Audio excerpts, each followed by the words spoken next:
Environment valuation के बारे में हमने पढ़ा था पिछली क्लास में और उसमें मैंने आपको ब्रीफ में बताया था कि हम एनवायरनमेंट को वैल्यू देते हैं और एनवायरनमेंट को की वैल्यू को हमें कैलकुलेट कैसे करना है और उसके जो डिफरेंट तरीके हैं, उस पर हमने थोड़ी चर्चा की थी। मैं उसी को थोड़ा-सा ब्रीफ कर देता हूँ एक बार आपको क्योंकि हो सकता है उनमें से उस समय पिछली क्लास में कुछ लोग नहीं जुड़ पाए क्योंकि बहुत लेट नाइट हुई थी वो क्लास 9:30-10 बजे के आस-पास हुई थी और थोड़ा बहुत कुछ डिस्टर्बेंस भी उस क्लास में रहा था। तो मैं बताना चाहूँगा आपको कि एनवायरनमेंट जो गुड्स हैं हमारी, सेम ऐसी गुड हैं जैसा कि एक पब्लिक गुड होती हैं, पर उसमें थोड़ा-सा डिफरेंस पब्लिक गुड से होता है। पब्लिक गुड को जब हम पढ़ते हैं, तो पब्लिक गुड में हम ये देखते हैं कि प्राइवेट गुड से वो किस प्रकार से डिफरेंट है। पब्लिक गुड प्राइवेट गुड से इस प्रकार से डिफरेंट होती हैं कि पब्लिक गुड एक आप ये कह सकते हैं कि मार्केट फेलियर का एक एग्ज़ाम्पल है। मार्केट फेलियर जब हम पढ़ते हैं, मार्केट फेलियर का मतलब आप में से जो विद्यार्थी इस पार्ट को अभी पिछली क्लास में जॉइन नहीं की थी उन्होंने, तो उन्हें थोड़ा-सा इसका ध्यान नहीं होगा। मार्केट फेलियर का अर्थ है कि बाज़ार की जो प्रक्रियाएँ हैं, माँग और पूर्ति, उनके द्वारा हम बाज़ार पर इनका सॉल्यूशन नहीं मिल पाता है हमें, एफिशिएंट स्तर हमें प्राप्त नहीं हो पाता है या बाज़ार स्थित ही नहीं होता है, जहाँ पर 2 जो खरीदार या फिर बेचने वाले लोग और खरीदने वाले लोगों के बीच में एक कोई प्राइस पर कंसेंसस नहीं होता है कि ये प्राइस है या संतुलन की कीमत है, जिसके ऊपर की व्यापार हो जाए। क्योंकि ये माँग और पूर्ति के परस्पर आप ये कह सकते हैं इंटरैक्शन के ऊपर निर्भर करता है और अगर माँग और पूर्ति वक्र एक-दूसरे को कट नहीं कर रहे हैं, कहीं इंटरसेक्ट नहीं कर रहे हैं, तो हम ये कहेंगे कि यहाँ पर इस चीज़ का बाज़ार उपलब्ध नहीं है या फिर कुछ चीज़ें ऐसी हैं जिनके लिए माँग ही नहीं है, तो बाज़ार उपलब्ध नहीं है। कुछ चीज़ें ऐसी हो सकती हैं जिनकी सप्लाई ही नहीं है, तो बाज़ार उपलब्ध नहीं है। तो इकोनॉमिक्स में जब हम ऐसी स्थितियाँ देखते हैं ये स्थितियाँ आती हैं कई प्रकार की एक्सटर्नैलिटीज़ के कारण आती हैं। बाह्यताओं के कारण इस प्रकार की स्थितियाँ आती हैं कि बाज़ार उपलब्ध नहीं होता है। तो मार्केट फेलियर इसे कहा जाता है कि बाज़ार से सॉल्यूशन नहीं मिल पाना या बाज़ार उपलब्ध ही नहीं होना कि कोई चीज़ें जैसे कि अगर मैं कहूँ कि फार फ्लंग एरिया के अंदर हम कहेंगे कि एजुकेशन की डिमांड ही नहीं है। तो डिमांड ही नहीं है तो वहाँ पे सप्लाई ही नहीं होगी। डिमांड हम किसे कहते हैं? इकोनॉमिक्स में डिमांड का फंडा बिल्कुल ही क्लियर है, आप लोगों को होना चाहिए कि डिमांड का मतलब है इफेक्टिव डिमांड मतलब कि जिसको खरीदने के लिए एक प्राइस पे करने के लिए कंज्यूमर रेडी होता है, जो उससे कंज्यूमर प्राइस क्यों पे करता है चीज़ों के लिए? इसलिए प्राइस पे करता है क्योंकि उसे उस जो वस्तु वो कंज़्यूम कर रहा है, उसको कंज़्यूम करने से कुछ न कुछ यूटिलिटी मिलती है, उसके लिए वो प्राइस पे करने के लिए रेडी होता है। जब हम अर्थशास्त्र पढ़ते हैं तो हम देखते हैं कि माँग वक्र ऋणात्मक होता है, इसका मतलब कंज्यूमर को भी जो प्राइस मिलती है उससे ज़्यादा उसको यूटिलिटी मिल रही है और इसी को हम कहते हैं कंज्यूमर सरप्लस कि वो हर एक यूनिट की जो प्राइस पे करने के लिए रेडी होता है, उसकी तुलना में एक फिक्स कीमत जो वो देता है, उसकी तुलना में उसे उसकी यूटिलिटी ज़्यादा मिलती है, वही उसका कंज्यूमर सरप्लस कहलाता है। तो इसे हम कंज्यूमर सरप्लस या प्रोड्यूसर सरप्लस की तरफ से भी देख सकते हैं कि इसी प्रकार से एक प्रोड्यूसर किस-किस प्राइस पर कितना-कितना प्रोड्यूस करने के लिए रेडी है और वास्तव में वो किस प्राइस पर प्रोड्यूस करता है, तो उसमें जो डिफरेंस है उसे हम कहते हैं प्रोड्यूसर सरप्लस। तो अब ये अगर स्थितियाँ नहीं बनती हैं जहाँ पर मार्केट क्लियर नहीं होता है या एक कीमत निर्धारित नहीं होती हैं, चाहे वो बार्गेनिंग के थ्रू हो, चाहे वो मार्केट की अनअवेलेबिलिटी के कारण हो, तो ऐसी 3 स्थितियाँ बनती हैं जिसके अंदर ये बाह्यताएँ होती हैं और वो स्थितियाँ आपकी कहलाती हैं या तो हम कह सकते हैं उसको इम्परफेक्ट कॉम्पिटिशन के केस के अंदर ऐसी स्थितियाँ बनती हैं जिसमें हम कह सकते हैं एक्सटर्नैलिटीज़ होती हैं या फिर मार्केट फेलियर होता है। दूसरा आपका मार्केट फेलियर होता है जैसा कि हमने पढ़ा था कि इन्फॉर्मेशन एसिमेट्री के कारण मार्केट फेलियर होता है। वहाँ पे भी आपने देखा था कि जो अच्छी आप कहें कि सेकंड हैंड कारें हैं, उनके लिए मार्केट उपलब्ध ही नहीं था, मार्केट वहाँ फेलियर हो गया था। और तीसरी चीज़ें जिसके ऊपर मैं फ़ोकस करना चाहूँगा, वो है पब्लिक गुड्स, उनके केस में भी मार्केट फेलियर होता है। उनके केस में भी डिमांड इफेक्टिव डिमांड चीज़ों की नहीं होती है, पर वहाँ पर इन तीनों की सॉल्यूशन हम ये देखते हैं कि गवर्नमेंट के इंटरैक्शन से या फिर हम कह दें कि इंसेंटिव बेस्ड 2 तरीके होते हैं। आप किसी में भी पढ़ें एनवायरनमेंट इकोनॉमिक्स में भी हम देखेंगे कि मार्केट फेलियर होता है।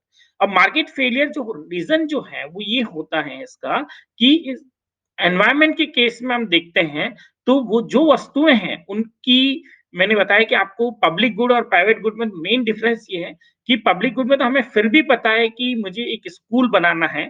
सपोज़ कि एक सुदूरवर्ती गाँव के अंदर जहाँ पे इफेक्टिव डिमांड एजुकेशन की नहीं है, वहाँ पर प्राइवेट प्लेयर्स स्कूल्स नहीं बनाएँगे या हेल्थ फैसिलिटीज़ प्राइवेट प्लेयर्स नहीं प्रोवाइड करेंगे ड्यू टू मार्केट फेलियर। तो उस कंडीशन में वहाँ पे गवर्नमेंट इंटरवेंशन होता है, तो गवर्नमेंट इंटरवेंशन से इसके सॉल्यूशन निकलते हैं। लेकिन फिर भी गवर्नमेंट को पता है कि उन्हें क्या कॉस्ट आ रही है, प्रोडक्शन की कॉस्ट कितनी आएगी, एक स्कूल बनाने की क्या कॉस्ट है, वहाँ पे टीचर रखना है उसकी क्या कॉस्ट आएगी, फिक्स कॉस्ट और वेरिएबल कॉस्ट। परंतु अब हम आते हैं कि एनवायरनमेंट किस प्रकार से एक पब्लिक गुड है या फिर एनवायरनमेंट किस प्रकार से इन सभी गुड से डिफरेंट गुड है जिसके कारण से हम इसको एनवायरनमेंट गुड नाम देते हैं कि ये एनवायरनमेंट गुड का मतलब आप ये समझ लें कि पर्यावरण को हम अहमियत क्यों दे रहे हैं और पर्यावरण क्या है। तो पर्यावरण एक ऐसी कोई वस्तु नहीं है जैसे कि टेंजिबल गुड्स हम लोग जो मार्केट में परचेज करते हैं, ऐसी कोई वस्तु नहीं है। तो इसका मतलब ये हुआ कि इसका हम डायरेक्ट मांग इसकी निर्धारित नहीं की जा सकती। जैसे कि ये कोई मोबाइल नहीं है एनवायरनमेंट, जैसे कि मैं जाऊँगा बाज़ार में और खरीद लूँगा, तो टेंजिबल नहीं है। दूसरा एनवायरनमेंट एक वेग कांसेप्ट है, आपके दिमाग के अंदर है, परंतु हम जब ये देखते हैं कि कुछ चीज़ों में कि व्यक्ति एनवायरनमेंट को वैल्यू देता है, जैसे कि साफ-सफाई का की बात की जाए तो व्यक्ति एनवायरनमेंट को वैल्यू देता है। तो ये वैल्यूएशन हम जब इकोनॉमिस्ट हैं, तो इकोनॉमिस्ट हर चीज़ को क्या चाहते हैं कि हर चीज़ बाज़ार में क्यों रिफ्लेक्ट नहीं हो पा रही? तो ये बाज़ार में कैसे रिफ्लेक्ट हो? तो उसी चीज़ को हम एसेस करते हैं और उसके बेस पर वैल्यूएशन निकाला जाता है, कि हम उसका वैल्यू कितनी दे रहे हैं। तो ये वैल्यू हम उस तरीके से निकालेंगे जिसको इनडायरेक्ट मेथड कहते हैं या रिवील्ड प्रेफरेंस मेथड कहते हैं। तो ये तो एक आपकी बात हुई कि किस प्रकार से हम वैल्यू को कैलकुलेट करेंगे। जैसे कि इसमें मैंने आपको एक एग्ज़ाम्पल दिया था। ये एग्ज़ाम्पल था आपका हेडोनिक प्राइस थ्योरी से। कुछ स्टूडेंट्स मेरी क्लास होने के बाद भी कन्फ्यूज़ रहे थे कि सर ये हेडोनिक प्राइस और आप बहुत सारे टिपिकल इसमें वर्ड्स यूज़ करते हैं, तो थोड़ा-सा आप उसको एक्सप्लेन करें कि क्या होता है इंग्लिश के, क्योंकि जब मेरी पीपीटी चलती है तो आप लोग इंग्लिश के वर्ड देख के ही कुछ स्टूडेंट्स घबरा जाते हैं। हो सकता है नेचुरल चीज़ है। आज से 10 साल पहले हमारी भी स्थितियाँ यही थी। तो आप देखिए हेडोनिक का मतलब है कि सुखवाद। हेडोनिज्म आपने अगर किसी ने फिलॉसफी पढ़ा हो, तो उसको समझेगा कि सुखवाद मतलब आदमी अपने आराम को ज़्यादा प्रेफ़रेंस दे रहा है। अब आराम को प्रेफ़रेंस देने का मतलब यहाँ पे हेडोनिक प्राइस से क्या मतलब है कि यहाँ हम ये देखते हैं कि एक व्यक्ति फ्लैट की जब प्राइस हम देखते हैं तो एरिया वाइज़ डिफरेंट होती है। लोकेशन वाइज़ हम देखते हैं तो फ्लैट की प्राइस डिफरेंट होती है। तो जो मैंने एग्ज़ाम्पल आप लोगों को बताया था, वो एग्ज़ाम्पल ये था कि अगर एक व्यक्ति ऐसे एरिया में फ्लैट ले रहा है, जहाँ पर आस-पास का एनवायरनमेंट, विसिनिटी या फिर हम कहते हैं कि पर्यावरण की स्थिति, वहाँ पे एयर एयर की क्वालिटी की स्थिति या वाटर की क्वालिटी की स्थिति दूसरी जगह से अगर बेहतर है, तो उसी साइज़ का, उसी क्वालिटी का जो फ्लैट है, उसकी दर या पैसा वो ज़्यादा देने के लिए रेडी हो जाता है। अब ये ज़्यादा देने के लिए रेडी हो रहा है, इसका मतलब हम ये समझ रहे हैं कि the person is giving the value to the environment indirectly. वो परचेज़ तो मकान कर रहा है, लेकिन वहाँ पर उस लोकेशन, वहाँ की एयर क्वालिटी और उसके लिए वो अधिक पैसा देने के लिए रेडी है। सपोज़ 5 लाख रुपए भी ज़्यादा देने के लिए रेडी हैं, तो हम ये कहेंगे कि ये इसका मतलब लोग इसके मूल्य को समझ रहे हैं, एनवायरनमेंट के मूल्य को समझ रहे हैं और उसकी कीमत देने के लिए तैयार हैं। तो एनवायरनमेंट की कीमत इस प्रकार से आंकी जाती है कि एनवायरनमेंट की वैल्यू इस प्रकार से आंकी जाती है। अब आप कहेंगे सर क्या हमेशा एनवायरनमेंट की वैल्यू इनडायरेक्टली ही आंकी जा सकती है? तो ऐसा नहीं है। कुछ केसेस में डायरेक्ट एनवायरनमेंट की वैल्यू भी ली जा सकती है, कुछ केसेस में ये इनडायरेक्ट होती है। डायरेक्ट वैल्यूएशन इस प्रकार से होता है जिसको हम कहते हैं कि जो मैंने आपको बताया भी था कि वैल्यू और नॉन वैल्यूज़ जो हमने डिफरेंस देखा था।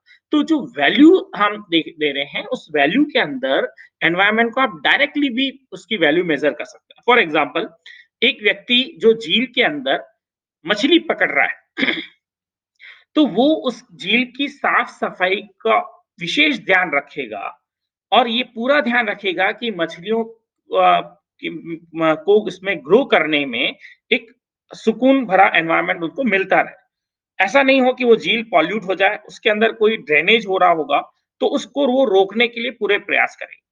तो ये हम कह सकते हैं कि डायरेक्टली उसको वो एनवायरनमेंट की वैल्यू दे रहा है। इसलिए क्योंकि वो एनवायरनमेंट का को वो समझ रहा है कि इस झील का संरक्षित रखना आवश्यक है। अगर वो झील को संरक्षित नहीं रखेगा, तो उसको जो अर्निंग जो हो रही है, वो उसकी कम हो जाएगी क्योंकि मछलियों की क्वालिटी खराब हो जाएगी या मछलियाँ मर जाएगी। तो इसलिए हम कहेंगे उसको डायरेक्टली वो वैल्यू दे रहा है। इसी प्रकार से किसी झील में आप स्विमिंग करने जाते हैं, तो तब भी आप उसमें ध्यान रखेंगे कि उस झील की जो क्वालिटी है, जो वाटर की क्वालिटी है, वो इम्प्रूव रहे, वो साफ-सुथरा रहे, गंदा नहीं हो। तो ये डायरेक्ट वैल्यूएशन भी हम एनवायरनमेंट के केस में देते हैं। परंतु जनरली अगर ये देखा जाता है कि हम जो एनवायरनमेंट को वैल्यू देते हैं वो इनडायरेक्टली होती है हमारी। अब इनडायरेक्टली ये हो सकती है कि किसी दूसरे व्यक्ति को हमसे क्या बेनिफिट हो रहा है, तो वो हम इसको कहते हैं कि वो इनडायरेक्टली हम इसको वैल्यू दे रहे हैं। या फिर जो मैंने अभी मकान का एग्जांपल दिया कि हम मकान को वैल्यू दे रहे हैं, तो हम पैसा तो मकान के लिए दे रहे हैं, लेकिन वहां पे इनडायरेक्टली एनवायरनमेंट की वैल्यू रिफ्लेक्ट हो रही है। तो हेडोनिक प्राइस मॉडल के अंदर हमें यही निकालना है। आज हम यही पढ़ेंगे कि किस प्रकार में मकान की कौन-सा कंज्यूमर कितनी वैल्यू देने के लिए अपनी इनकम के अकॉर्डिंग रेडी हो जाता है कि हाँ यार, मैं इसके इसके लिए ज़्यादा प्राइस दूँगा या मैं इसके लिए कम प्राइस दूँगा। मेरी मार्जिनल जो वैल्यू है उसकी वो कितनी ज़्यादा है। मैं उस अतिरिक्त 1 यूनिट एयर की क्वालिटी 1 यूनिट इम्प्रूव करें, तो उसके लिए मैं कितना अधिक देने के लिए रेडी हूँ, वो हमारी उसकी मार्जिनल वैल्यूएशन हुई। तो इस प्रकार से हम मार्जिनल वैल्यूएशन को कैलकुलेट करेंगे। तो एक बार मैं वापस पीपीटी पे आ जाता हूँ, जिससे कि वो स्टूडेंट्स जो कि पिछली बार इसमें नहीं आ पाए थे, थोड़ा-सा इसको ब्रीफली एक बार देख लें। आपकी परमिशन हो तो स्टार्ट करें? ज़्यादा तो लोग जुड़े नहीं हैं, 10 ही हैं अभी तो। चलिए।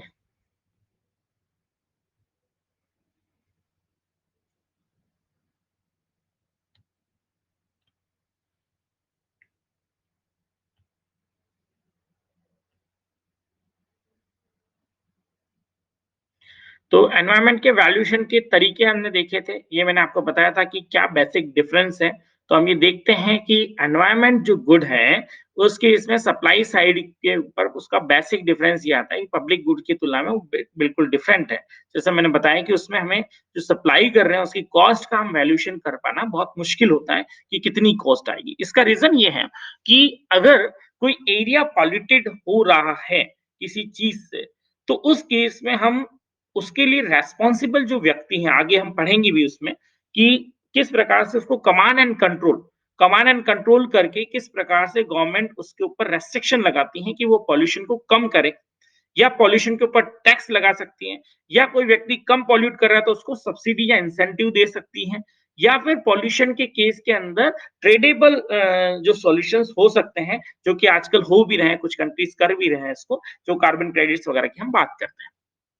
तो इस प्रकार के इसके सॉल्यूशंस हैं। लेकिन जब भी हम एनवायरनमेंट की बात करेंगे, बिकॉज़ ये एक ग्लोबल प्रॉब्लम है। एनवायरनमेंट कोई एक किसी इंडिविजुअल व्यक्ति की प्रॉब्लम नहीं। हम ये जो वैल्यूएशन जो प्रॉब्लम हम देखते हैं, वो वैल्यूएशन प्रॉब्लम इसलिए आती है कि ये किसी एक इंडिविजुअल व्यक्ति की प्रॉब्लम नहीं है। जब भी देखिए आप इकोनॉमिक्स में हम जब पब्लिक गुड्स पढ़ते हैं, तब उसके अंदर भी यही प्रॉब्लम आती है कि हू will pay pay for the facility? Who is ready to pay for the facility? तो जब ये आता है कि यहाँ से हमें सड़क बनानी है, गाँव के अंदर सड़क बनानी है, और अगर ये कहा जाए कि गाँव के लोग क्या इस सड़क बनाने के लिए पैसा देने के लिए रेडी हैं? तो आएगा कि नहीं, वो तो रेडी नहीं है, उनको तो नहीं चाहिए, वो मना कर देंगे हर व्यक्ति। तो ये पब्लिक गुड्स है। क्यों? क्योंकि पब्लिक गुड्स के केस में व्यक्ति क्यों मना कर देता है? क्यों? क्योंकि उसको लगता है कि बेनिफिट्स तो दूसरा ले रहा है। उस वो ज़्यादा यूज़ करता है सड़क, मैं तो ज़्यादा यूज़ नहीं करता हूँ, तो मैं उसके लिए पे क्यों करूँ? जो टैक्स पेयर्स हैं उनको हमेशा ये लगता है कि यार हमारा टैक्स का पैसा है, हम टैक्स पे कर रहे हैं और गवर्नमेंट फैसिलिटीज़ कहीं और दे रही हैं, कहीं और प्रोवाइड कर रही हैं।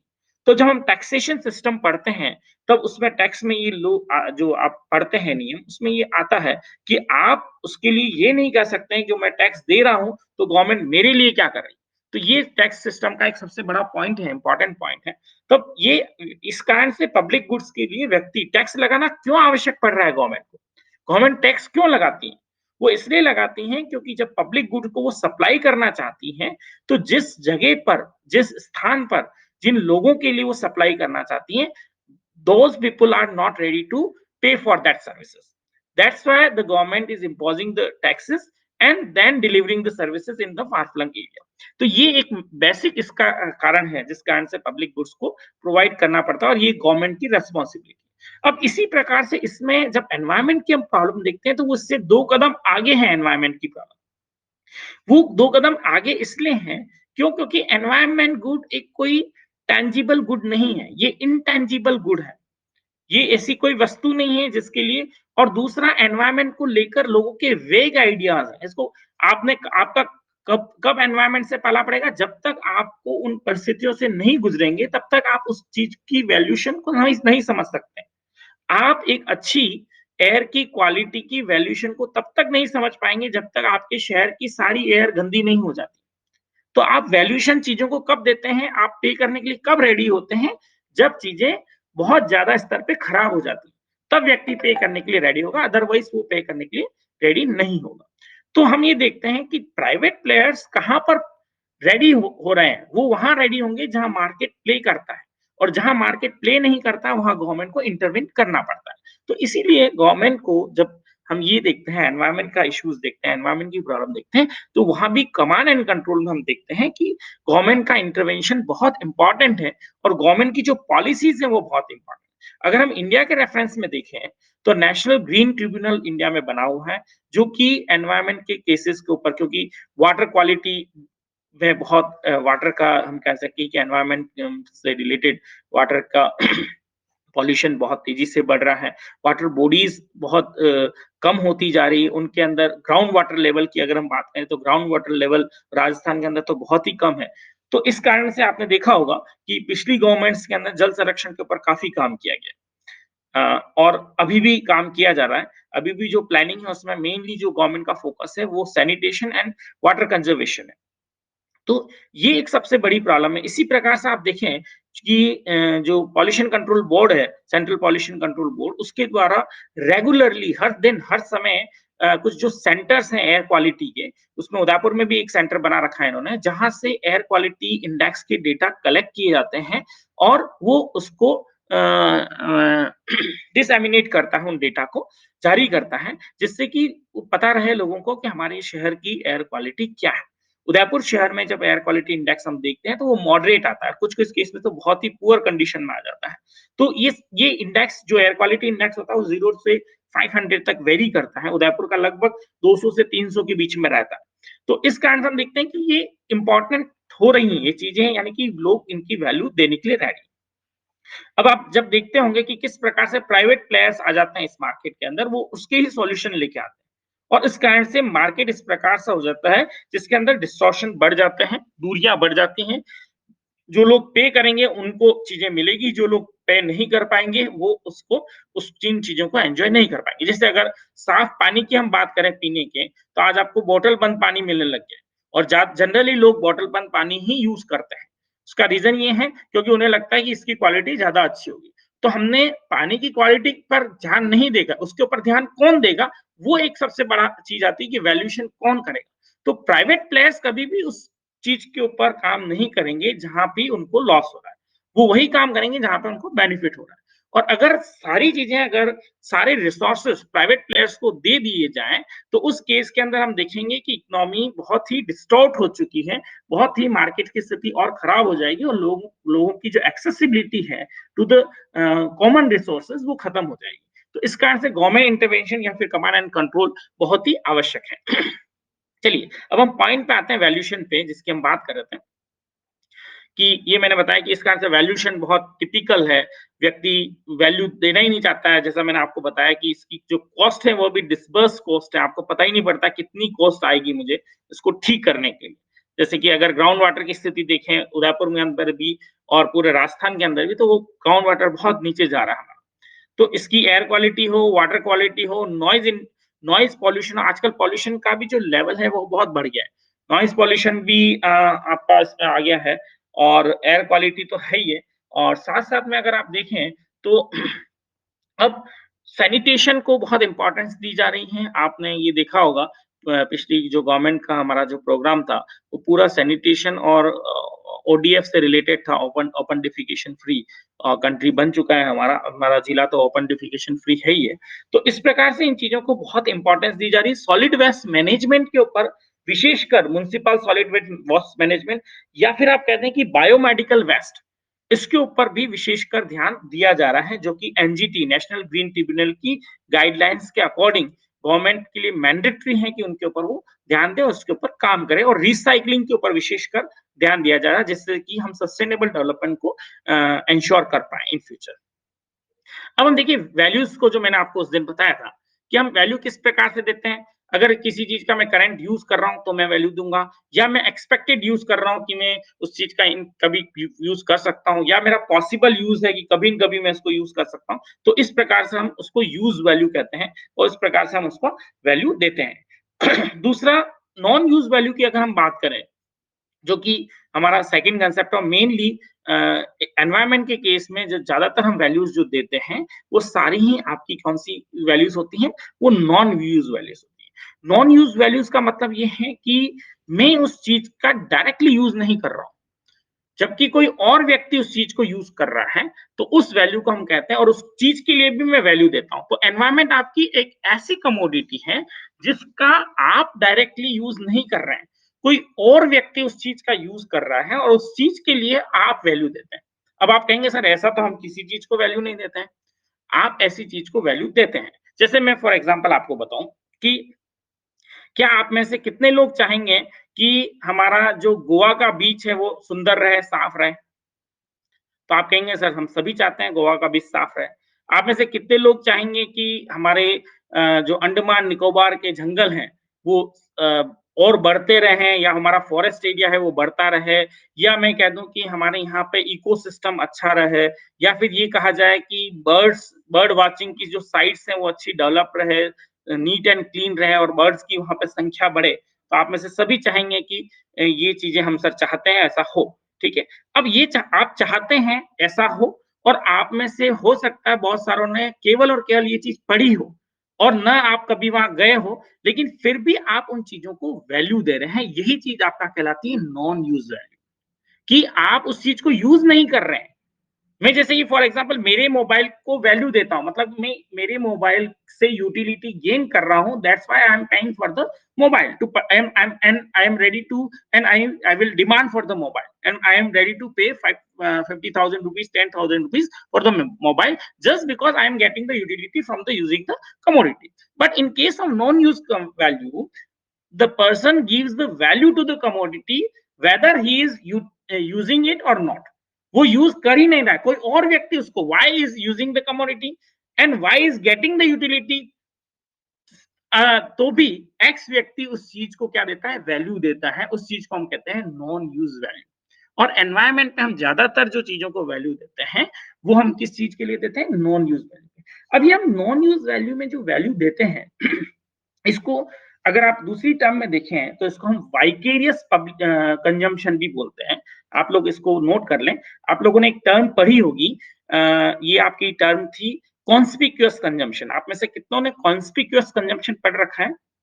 कोई है? एक व्यक्ति बताएं कि सर हाँ कॉन्स्पिक्यूअस कंजम्पशन मैंने कभी पढ़ा है, कुछ होता है कॉन्स्पिक्यूअस कंजम्पशन। कॉन्स्पिक्यूअस कंजम्पशन क्या होता है, जब आप किसी एक विशेष चीज को ही वैल्यू देते हैं, जैसे कि कोई एंटीक वस्तु हुई, कोई यूनिक वस्तु हुई, तो उस चीज को कहा जाता है कॉन्स्पिक्यूअस। यानी कि जब आप अपनी ये बताना चाहते हैं कि आप दूसरों से अलग हैं, तो कोई एक आम आदमी सपोज जैसे कि मारुति गाड़ी लेके आ रहा है और आप सपोज कोई अच्छी उससे बीएमडब्ल्यू लेके आ रहे हैं, तो that is your conspicuous consumption. आप हीरे की अंगूठी पहन रहे हैं, that is your conspicuous consumption. अब इसी प्रकार से हाँ वो हाँ वो वाला आपका फास्ट में, ठीक है? तो उसको हम कहते हैं कॉन्स्पिक्यूअस कंजम्पशन। अब इसी प्रकार से यहाँ आप जो कंजम्पशन कर रहे हैं, इसको हम कहते हैं वाइकेरियस कंजम्पशन। वाइकेरियस कंजम्पशन का क्या मतलब हुआ कि यूटिलिटी किसी और व्यक्ति को मिल रही है, लेकिन उस उसको वैल्यू मैं भी दे रहा हूँ, यानी कि मुझे उसकी यूटिलिटी से मुझे इनडायरेक्ट यूटिलिटी मिल रही है। ठीक है? जैसे फॉर एग्जांपल आपको ये कहा जाए कि यार बायोडायवर्सिटी होनी चाहिए या नहीं होनी चाहिए? हर गाँव में बायोडायवर्सिटी या फिर अलग-अलग स्पीशीज़ होनी चाहिए, नहीं होनी चाहिए? आप कहेंगे नहीं सर मैं तो उसको वैल्यू देता हूँ, होनी चाहिए। जब मैं आपसे अगर पूछूँगा तो आप कहेंगे हाँ, जबकि आप में से बहुत सारे ने को देखा ही नहीं होगा बायोडायवर्सिटी होती क्या है, क्लीन एयर क्या होती है आपको पता ही नहीं, ठीक है? आप अगर कहीं पॉल्यूशन एरिया में रहे तो आप हमेशा क्लीन एयर को आप वैल्यू देंगे। तो हम चीज़ों को वैल्यू तब देते हैं, जैसे ये सिंपल सी बात है, इसका मतलब ये है कि आप किसी चीज़ को वैल्यू तब देंगे, जब आपके पास वो चीज़ नहीं होगी, स्कैरसिटी का रूल लागू होता है। तो आप उस चीज़ को उतनी ज़्यादा वैल्यू देंगे, जो चीज़ जितनी ज़्यादा स्कैर हो। जैसे फॉर एग्जांपल मैं ही ले लूँ, अभी जैसे मैंने आपको पढ़ाना शुरू करूँगा, मैं आपको पढ़ा रहा हूँ, आपको चीज़ें मिल रही हैं, देन आपके लिए वैल्यू धीरे-धीरे डिमिनिशिंग होती जाएगी, कम होती जाएगी। लेकिन यही चीज़ जब नहीं मिल रही थी, नहीं थी, तो आपके लिए उसकी वैल्यू क्या होती? बहुत ज़्यादा होती। अब आज नॉलेज हर जगह मिल रहा है, आप कहीं से मोबाइल से, कंप्यूटर से, किसी से भी ले सकते हैं, कोई कमी नहीं। तो अब उसकी वैल्यू क्या हो जाएगी? धीरे-धीरे कम हो जाएगी। फ्री में मिलने लगती तो कम हो जाती।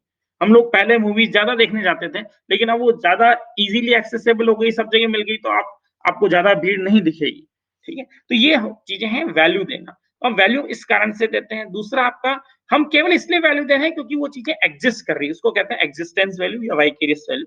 फिर आपका अल्ट्रुइस्टिक वैल्यू होती है, आप परोपकारी हैं, इस कारण से आप वैल्यू देते हैं चीज़ों को।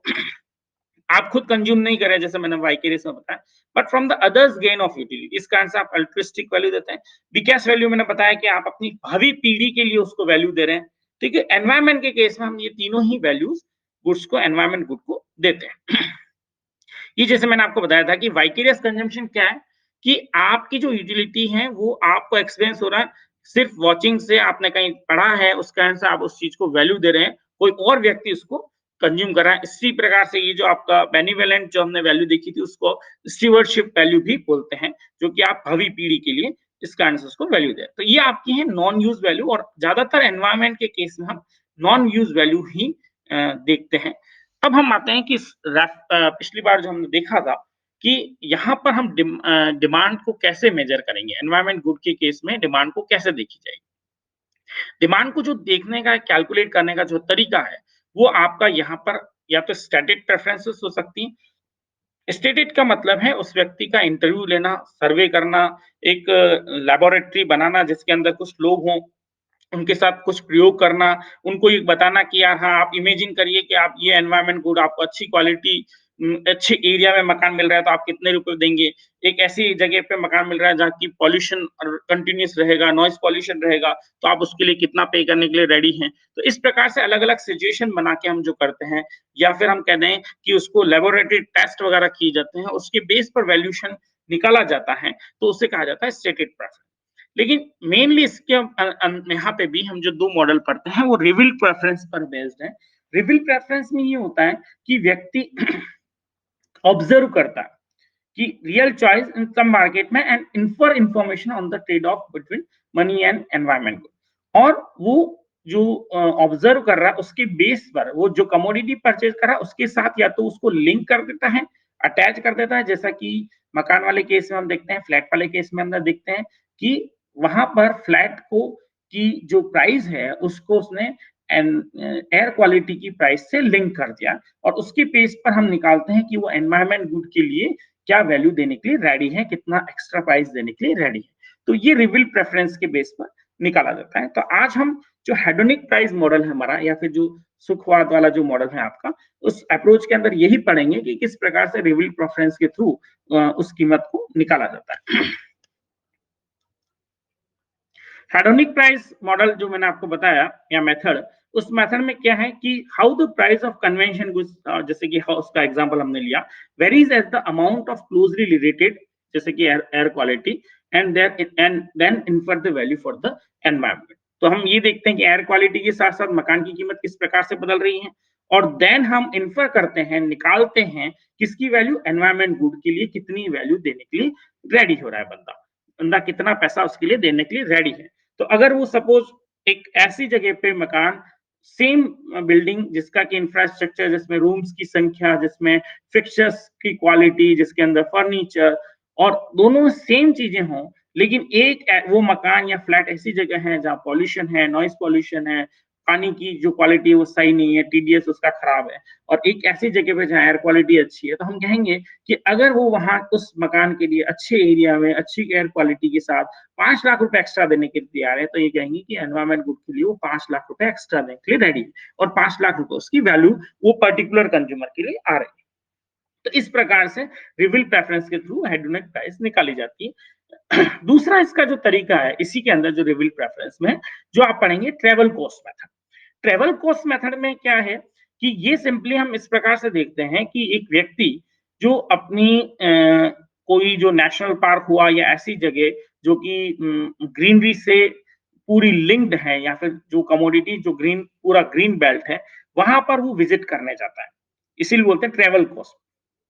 तो उस व्यक्ति वो व्यक्ति 2 प्रकार की कॉस्ट उठा रहा है, यानी सॉरी इसमें 3 प्रकार की कॉस्ट उठा रहा है। आप में से कोई बता सकता है एक ट्रैवल व्यक्ति करता है तो क्या-क्या कॉस्ट उसको आती है?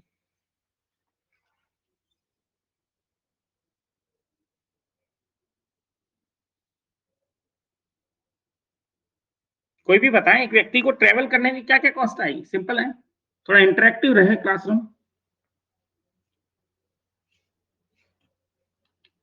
आप सुन नहीं पा रहे हैं क्या? कोई भी व्यक्ति अगर ट्रैवल करने जाता है तो उसे क्या-क्या कॉस्ट आएगी? टाइम कॉस्ट, वेरी गुड, मैं यही चाह रहा था, वेरी गुड। हाँ, और?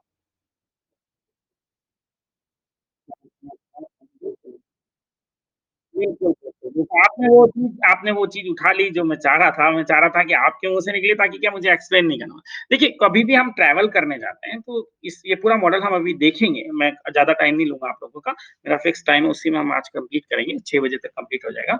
तो ट्रैवल कॉस्ट में जब हम व्यक्ति ट्रैवल कर रहा है तो उसकी एक अपॉर्चुनिटी कॉस्ट है। टाइम जैसे मैंने आपको बताया था ना एक बार कि अपॉर्चुनिटी कॉस्ट में सबसे इम्पोर्टेंट हमारा टाइम होता है, उस चीज़ को हम कभी लेते नहीं।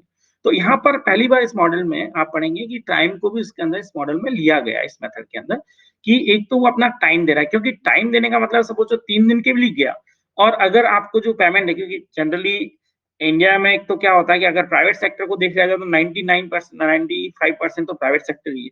गवर्नमेंट में ऐसा रहता है कि आप ट्रैवल भी कर रहे हैं तो लेज़र के लिए आप कर सकते हैं, आपको छुट्टियों में आएगी, आपकी कोई भी कॉस्ट नहीं आएगी। लेकिन जहाँ पर ओवरली पे किया जाता है, घंटे पे काम के लिए पे किया जाता है, उस केस में क्या आएगा, अगर व्यक्ति 3 दिन के लिए जा रहा है तो उसको कितना उसने टाइम अपना लगाया, उस टाइम की अपॉर्चुनिटी कॉस्ट क्या थी, वो उसकी ट्रैवल कॉस्ट आएगी। यानी कि उस समय में 3 दिन में वो कितना अर्न कर सकता था, वो उसकी ट्रैवल कॉस्ट है। ठीक है? एक दूसरी कॉस्ट आ आएगी, वो ट्रैवलिंग के लिए कितना एक्सपेंडिचर कर रहा है। बीच में जाने के लिए, खाने-पीने के लिए, वो सब ट्रैवल कॉस्ट का पार्ट है। और तीसरी एक और चीज़ इसमें आती है, जो सपोज़ उस पार्क में एंट्री फी कुछ है, तो वो कितनी वो पे कर रहा है। तो वो सारी चीज़ें आपकी ये आउट ऑफ पॉकेट कॉस्ट और फिर जो उसकी आपकी फी कॉस्ट है, उन सबको हम लेते हैं। तो इस प्रकार से इसके अंदर ट्रैवल कॉस्ट मेथड के थ्रू ये देखा जाता है, एक्चुअली इन सबको अलग-अलग करके, हम ये देखने की कोशिश करते हैं कि वो इनमें से एनवायरनमेंट को कितनी वैल्यू दे रहा है। ना, अब एनवायरनमेंट को वैल्यू देने का मतलब ये है कि वो फ्रीक्वेंटली कितनी विजिट कर रहा है ना? उसकी कितनी फ्रीक्वेंसी है यहाँ पर, फिर वो टाइम यहाँ पे कितना देना चाह रहा है। तो वो अगर जितना टाइम देना चाह रहा है उसका मतलब कि वो वहाँ पर दूसरी चीज़ों को कम कर रहा है और इसको ज़्यादा एन्जॉय करना चाह रहा है। तो ये सारी आपके 12 पड़ेंगे। तो ये आपका जो मेथड कहलाता है इन हाउस प्रोडक्शन। हाँ, आप में से किसी का माइक ऑन है तो वो बंद कर दें। स्टेटेड प्रेफरेंस में मैं बताया, इसमें आपको क्या कंटीजेंट वैल्यूएशन देखना है, direct revelation of demand for consumer देखना है। ठीक है, इसको आज मैं कवर नहीं कर पाऊंगा कंटीजेंट वैल्यूएशन को, तो इसको हम कहीं और ले सकते हैं। बाकी आई थिंक ये आपके ज्यादा इंपॉर्टेंट नहीं है, इस कारण से मैंने इसको छोड़ दिया, क्योंकि इसमें क्या है, वो क्वेश्चनर वगैरह बने हुए हैं कि इस प्रकार से क्वेश्चन पूछा जाता है, इस प्रकार से वो वैल्यूएशन देता है। तो ये मुझे कोई ज्यादा इंपॉर्टेंट नहीं लगा है स्टेटेड प्रेफरेंस। तो कंटीजेंट वैल्यू का मतलब आप यही समझिए कि उस व्यक्ति को पूछा जा रहा है, लेबोरेटरी टेस्ट वगैरह भी हैं इसके अंदर, बहुत सारी चीजें हैं, तो वो थोड़ा सा स्टैटिस्टिकल पॉइंट ऑफ व्यू से या सर्वे वगैरह के हिसाब से ये इंपॉर्टेंट है। ये जो स्टैटिक प्रेफरेंस है, ये अगर आप में से किसी को ध्यान हो तो स्वच्छता सर्वेक्षण आजकल किया जाता है भारत सरकार के द्वारा, और ये उसका टाइम पीरियड अभी यही चल रहा है। मैं आप लोगों को उसका क्वेश्चनर भी भेजूंगा स्वच्छता सर्वेक्षण का।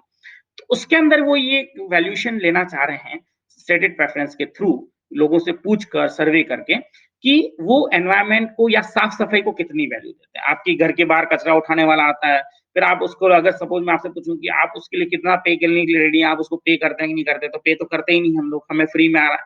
तो हम गवर्नमेंट अगर इस सिस्टम को, अभी आपने देखा होगा कि कचरा पात्र गवर्नमेंट ने हटा दिया, केवल आपसे कलेक्शन कर रहे हैं, लेकिन जब हम गवर्नमेंट के इस मॉडल को देखते हैं कंटिंजेंट वैल्यूएशन के केस में, तो हमें ये पता लगता है कि ये मॉडल सस्टेनेबल नहीं है, कि वो कब तक कचरा इकट्ठा करते रहेंगे। तो इस चीज को उन्होंने किससे लिंक कर दिया है, जितना भी कचरा इकट्ठा किया जाता है, देन उस सारे कचरे को रिसाइकल किया जा रहा है और देन उसको सेल आउट किया जा रहा है।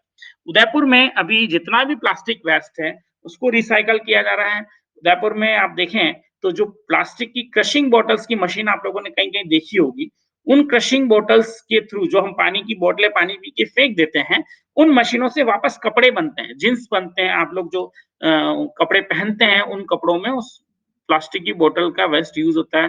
प्लास्टिक का वेस्ट सीमेंट में और सड़कें बनाने में किया जा रहा है।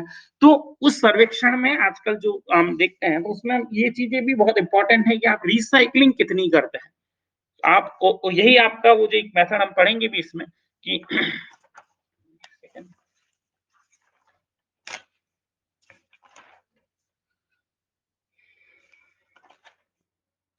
ये आप पढ़ेंगे deposit refund system. Deposit refund system जो हम पढ़ेंगे मार्केट अप्रोच के अंदर, जो मैंने आपको बताया था कि किस प्रकार से इसको इंश्योर करते हैं हम क्वालिटी पॉल्यूशन कम हो, जिसमें कमांड और कंट्रोल मेथड है, दूसरा मार्केट अप्रोच है। तो डिपॉजिट रिफंड का मतलब यही है कि हम कितना वापस रिसाइकलिंग कर रहे हैं। तो ये वही मेथड है पूरा। तो अब हम आते हैं सीधा जंप करते हैं हेडोनिक प्राइस के ऊपर। जैसा मैंने आपको एग्जांपल दिया था कि एक फ्लैट की प्राइस है, तो आप किसके ऊपर डिपेंड करेगी। तो डिमांड फॉर हाउस या फ्लैट किसका होगा, किस चीज का फंक्शन होगा, हम देखते हैं एरिया का, मटेरियल क्या यूज किया है, कितने बाथरूम्स हैं, कितने रूम्स हैं उसके अंदर। लेकिन साथ ही साथ में ये किसका फंक्शन होता है, ये एयर क्वालिटी का भी हम इसमें यहाँ पे इमेजिन कर लेते हैं कि एयर क्वालिटी का भी फंक्शन है। यानी कि एयर क्वालिटी, आप बेकार जगह जहाँ पुअर क्वालिटी ऑफ एयर है, या फिर आप सिंपली इसको एयर क्वालिटी को आप इससे लीजिए एयर क्वालिटी इंडेक्स, क्योंकि एयर क्वालिटी इंडेक्स मेजर किया जा रहा है और पॉल्यूशन कंट्रोल बोर्ड द्वारा इसके ऑनलाइन डेटा भी अवेलेबल। तो एयर क्वालिटी इंडेक्स हर सिटी के एरिया का अलग अलग होगा। दिल्ली के अंदर अगर अलग अलग जगह पर देखा जाएगा तो अलग अलग एयर क्वालिटी इंडेक्स होगा। तो एक आपको पुअर एयर क्वालिटी इंडेक्स पर मकान मिल रहा है और एक बेस्ट या मॉडरेट एयर क्वालिटी इंडेक्स वाली जगह पर मकान मिल रहा है। तो इन दोनों में वहां पर जो इनकी फ्लैट्स की प्राइस है उसमें जो डिफरेंस होगा, उस ढंग से इसको रिवील किया जाता है। उसी को हम कहते हैं हेडोनिक प्राइस। यानी कि हेडोनिक मतलब आदमी अपने सुख के लिए क्या कीमत देने के लिए रेडी है, दैट इज हेडोनिक। हेडोनिक कोई इकोनॉमिक्स का नाम नहीं है। फिर hedonic price study inferring the value placed on specific characteristics of the good based on the observed price of a bundle of characteristics। अब यहाँ पर हम ये बंडल की हम बात कर रहे हैं। देखिए हम एयर क्वालिटी की हम निकालेंगे कैसे, क्योंकि जब आप मकान परचेज करेंगे तो उसके साथ साथ ये चीज आ जाएगी। ठीक है, तो अब आप उसका उस बंडल में से आपको अपनी प्राइस निकालनी है, तो वो कैसे निकालेंगे। जैसे फॉर एग्जांपल मैं आपको कहूं कि आप एक ग्रोसरी पर गए और आपने पूरा एक थैला भर के सामान खरीद लिया।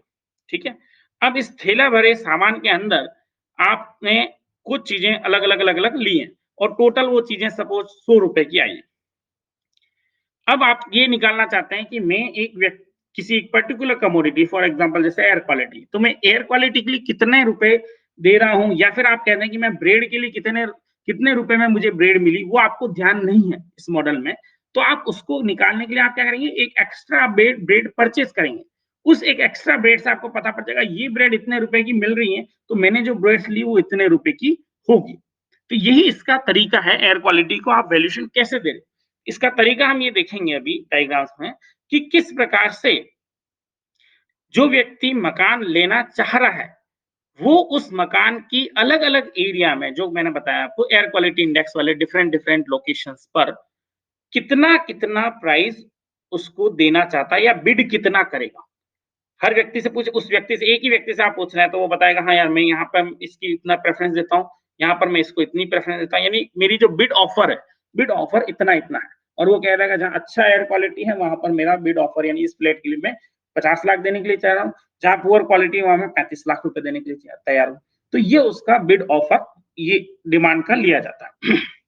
बिड ऑफर कर्व्स हम निकालते हैं और इसी प्रकार से जो प्रोड्यूसर है उसके लिए भी लिया जाता है कि वो कितने कितने एरिया में किस किस एरिया के अंदर कितना कितना जो एयर क्वालिटी की कॉस्ट है उसके साथ-साथ कितना प्रोडक्शन करने के लिए रेडी है, कितने फ्लैट्स बनाने के लिए रेडी है। तो इस प्रकार से आपका हेडोनिक प्राइस मेथड में कैलकुलेशन की जाती है। इसको आप आगे डायग्राम से समझिए इसको।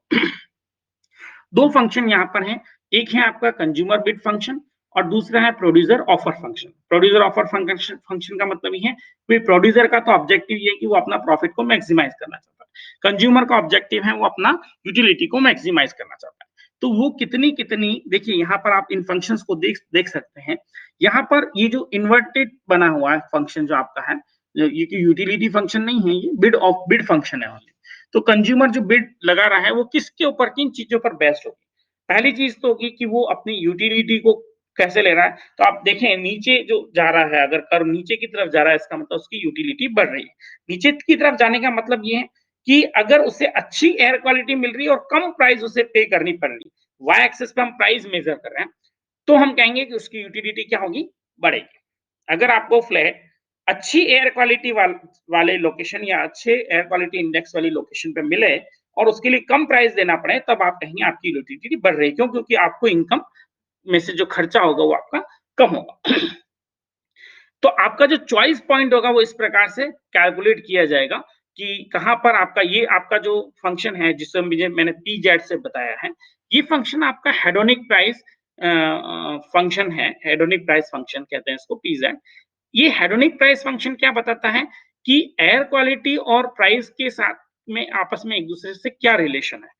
कि जैसे जैसे एयर क्वालिटी इंप्रूव हो रही, सीधी सी बात है आप ज्यादा प्राइस देने के लिए रेडी है, इसलिए ये पॉजिटिवली स्लॉप्ड है प्राइस फंक्शन।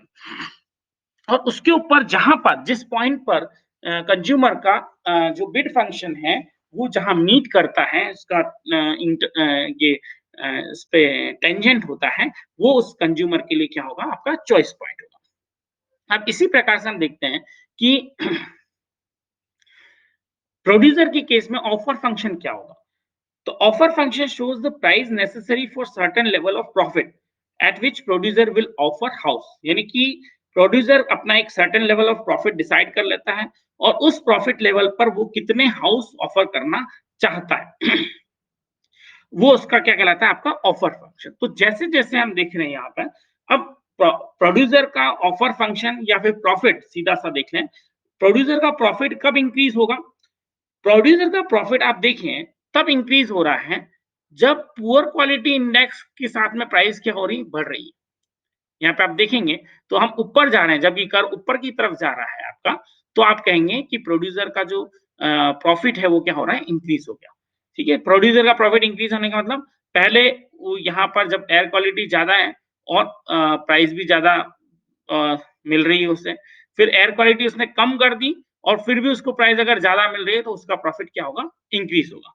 मतलब कि पुअर जगह पर भी, पुअर एयर क्वालिटी वाले इंडेक्स पर भी व्यक्ति अगर ज्यादा पे करने के लिए रेडी है तो प्रोड्यूसर का जो प्रॉफिट है वो इंक्रीज होगा। और इस केस में भी सेम, जो आपका चॉइस पॉइंट होगा प्रोड्यूसर के केस में, वो भी वही पॉइंट होगा जहां पर प्रोड्यूसर का ऑफर फंक्शन जो हेडोनिक प्राइस फंक्शन है पीजेड, उसके ऊपर इंटरसेक्ट, उसके ऊपर टेंजेंट हो। उस पॉइंट को हम कहेंगे choice point of the producer. तो दोनों चॉइस पॉइंट हमने निकाल दिए, कंज्यूमर का चॉइस पॉइंट और प्रोड्यूसर का चॉइस पॉइंट। आपको इसमें ज्यादा चीजें ध्यान नहीं रखनी है, आपको केवल ये याद रखना है कि एक का बिड फंक्शन होता है, दूसरे का ऑफर फंक्शन होता है। अब इस प्रकार से अलग अलग कंज्यूमर्स और अलग अलग प्रोड्यूसर्स के डिफरेंट डिफरेंट एरियाज के अंदर डिफरेंट डिफरेंट एयर क्वालिटी के ऊपर अलग इक्विलिब्रियम पॉइंट्स होंगे। इक्विलिब्रियम पॉइंट्स कहाँ होंगे अब इन सभी के, इन इसमें हम तीन स्थितियां आप देखते हैं, एक तो कंज्यूमर का बिड फंक्शन, दूसरा प्रोड्यूसर का ऑफर फंक्शन और तीसरा hedonic price function. Hedonic price function सीधा एयर क्वालिटी को जो फ्लैट्स की प्राइस है उसके साथ में एसोसिएट करता है और वो पॉजिटिवली लिंक्ड है। जितनी ज्यादा एयर क्वालिटी होगी, जितनी अच्छी एयर क्वालिटी होगी, उसके लिए कंज्यूमर ज्यादा पे करने के लिए रेडी होगा। और साथ ही साथ में इन तीनों का जहां मीटिंग पॉइंट है, उस पॉइंट के ऊपर हम कहेंगे कि इन तीनों का इक्विलिब्रियम है, जो कि आपको यहाँ तीन कंज्यूमर्स के लिए दिखाया गया है, E1, E2 और E3।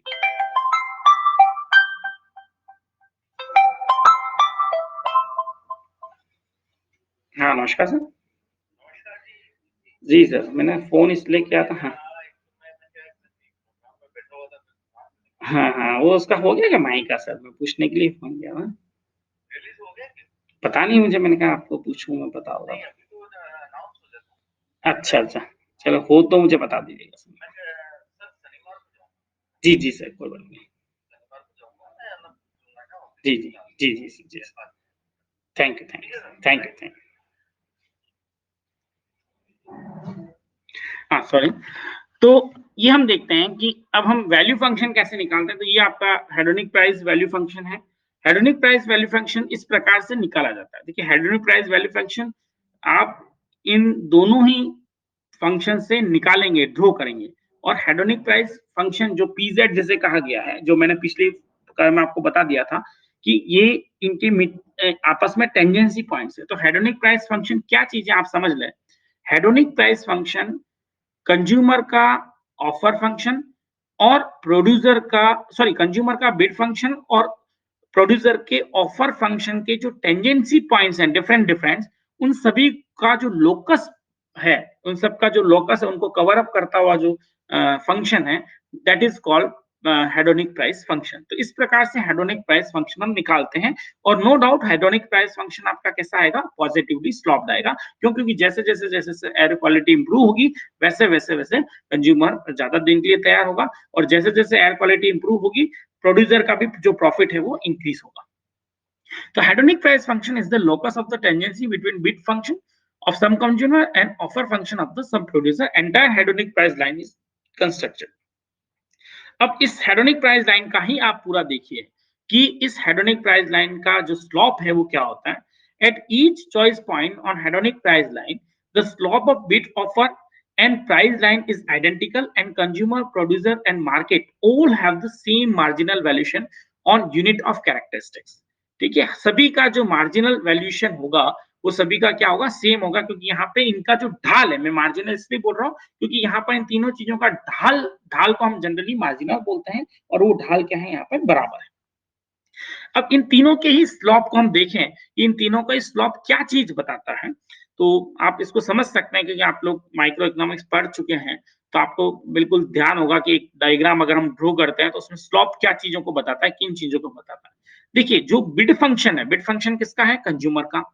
ऑफर फंक्शन किसका है, ऑफर कर्व किसका है, ऑफर फंक्शन या ऑफर कर्व है प्रोड्यूसर का। और जो हमने इन दोनों ही कर्व के जो टेंजेंसी पॉइंट्स हैं उससे हमने जो लोकस निकाला है वो हमारा कहलाता है हेडोनिक प्राइस फंक्शन। और हेडोनिक प्राइस फंक्शन आपका पॉजिटिवली स्लॉप। ठीक है।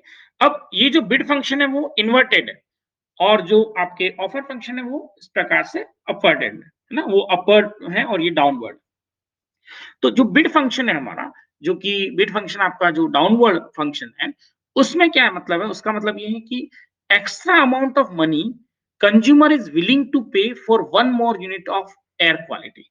एक अच्छी एयर क्वालिटी इंडेक्स एक यूनिट से सपोज बढ़ता है, उसके लिए कितनी एक्स्ट्रा क्वालिटी कंज्यूमर देने के लिए तैयार हैं, ये हमारा बिड फंक्शन का स्लॉप कहलाता है। इसी प्रकार से ऑफर फंक्शन का स्लॉप आपका क्या कहलाता है कि कितनी प्राइस उसके लिए ज्यादा बढ़ सकती है। increased price necessary increase in price necessary to compensate the producer for supplying one more unit of good air quality। एक अच्छी गुड एयर क्वालिटी पर मकान बनाने के लिए वो कितनी वहां पर प्राइस को बढ़ा सकता है, कितनी प्राइस को ज्यादा बढ़ा सकता है। क्योंकि मतलब वो क्या है, वहां पर ये क्या कर रहा है, ऑफर कर रहा है। तो वो कितनी ज्यादा प्राइस ऑफर कर सकता है सामने कंज्यूमर को, वो कहलाएगी हमारी स्लॉप ऑफ द ऑफर का। तो ये इस प्रकार से दोनों तीनों ही चीजें हमारी सेम होती है। और तीसरा जो आपका है प्राइस फंक्शन, वो तो सिंपल है। इसका स्लॉप क्या है, it indicates how much the price goes up if the level of air quality goes up by 1 unit. तो कितना वो सीधी उसकी जो फ्लैट की प्राइस है वो कितनी ज्यादा बढ़ेगी अगर हम एयर क्वालिटी को एक यूनिट से बढ़ाते हैं। तो ये तीनों ही इनके स्टॉप है। और बेसिकली आप लोग क्योंकि माइक्रो इकोनॉमिक्स के स्टूडेंट्स हैं और आप लोग पढ़ चुके हैं, तो ये आपके लिए ज्यादा वो नहीं है कि इनका स्लॉप क्या है। अब इनके बेस पर हम डिमांड फंक्शन को मेजर करते हैं कि यहां तक तो देखिए, अभी अब आपको लग रहा हो कि ये डिमांड फंक्शन नहीं है, कि ये डिमांड फंक्शन नहीं है, केवल ये हेडोनिक प्राइस फंक्शन है। और ये तरीका मैं आपको बता रहा हूं, वो तरीका इसका है, जो सिस्टम है कि किस प्रकार से यहाँ पर डिमांड फंक्शन को देखा जाता है। डिमांड फंक्शन से ही पता लगेगा कि व्यक्ति उस फ्लैट के लिए कितना देने के लिए रेडी। अब डिमांड फंक्शन क्या चीज है? आपका जो डिमांड फंक्शन है वो आपकी मार्जिनल विलिंगनेस टू पे है। जब भी आप एनवायरमेंट इकोनॉमिक्स पढ़ेंगे तो ये टर्म आपको बहुत ज्यादा आएगी कि मार्जिनल विलिंगनेस टू पे क्या है। मार्जिनल विलिंगनेस टू पे का मतलब अगर आप विलिंगनेस टू पे देखें तो उसका जो मार्जिनल हम निकाल रहे हैं, इंक्रीमेंटल जो निकाल रहे हैं, that is marginal willingness to pay, कि कितना एक्स्ट्रा एक एयर क्वालिटी इंडेक्स एक यूनिट से बढ़ाने पर कितना ज्यादा एक्स्ट्रा पे करने के लिए वो व्यक्ति रेडी है, that is called marginal willingness to pay. और ये हमारा हेडोनिक प्राइस फंक्शन का क्या होगा? स्लोप होगा। पूरा अगर आप हेडोनिक प्राइस फंक्शन का मार्जिनल हेडोनिक प्राइस फंक्शन निकाल दें तो वो क्या कहलाएगा? आपका मार्जिनल विलिंगनेस टू पे। क्लियर? अब आप में से कोई मुझे बताए कि अगर हेडोनिक प्राइस फंक्शन पॉजिटिवली स्लॉप्ड है देन मार्जिनल विलिंगनेस टू पे या फिर हेडोनिक प्राइस फंक्शन का मार्जिनल कर्व कैसा होगा?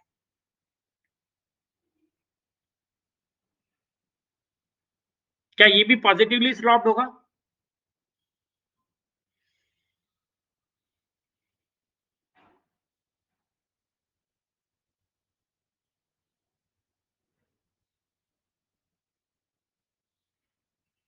या फिर नेगेटिवली स्लॉप्ड होगा?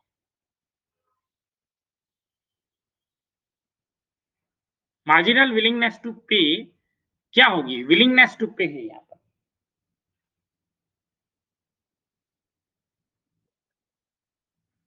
हम्म? नहीं, देखिए इंक्रीमेंटल के साथ है, इंक्रीमेंटल। जब भी आप मार्जिनल पढ़ें आप अलग ढंग से सोचें। मैं आपको क्लास ले रहा हूँ, मैं बहुत अच्छी क्लास ले रहा हूँ, आपको मेरी टोटल यूटिलिटी बढ़ रही है, ठीक है ना? मार्जिनल का क्या? नहीं, नहीं, हाँ, वो तो बिल्कुल सही है आपका, बिल्कुल सही कह रहा आपने। ये वही चीज़ है, देखिए जब भी हम इंक्रीमेंटल की बात करेंगे, मार्जिनल की बात, वो चीज़ जैसे कि मैं कह रहा हूँ टोटल प्रोडक्शन फंक्शन बढ़ता हुआ होता है ना, लेकिन उसके बढ़ने की दर क्या है उसके ऊपर निर्भर करेगा। मार्जिनल जब हम हुँ,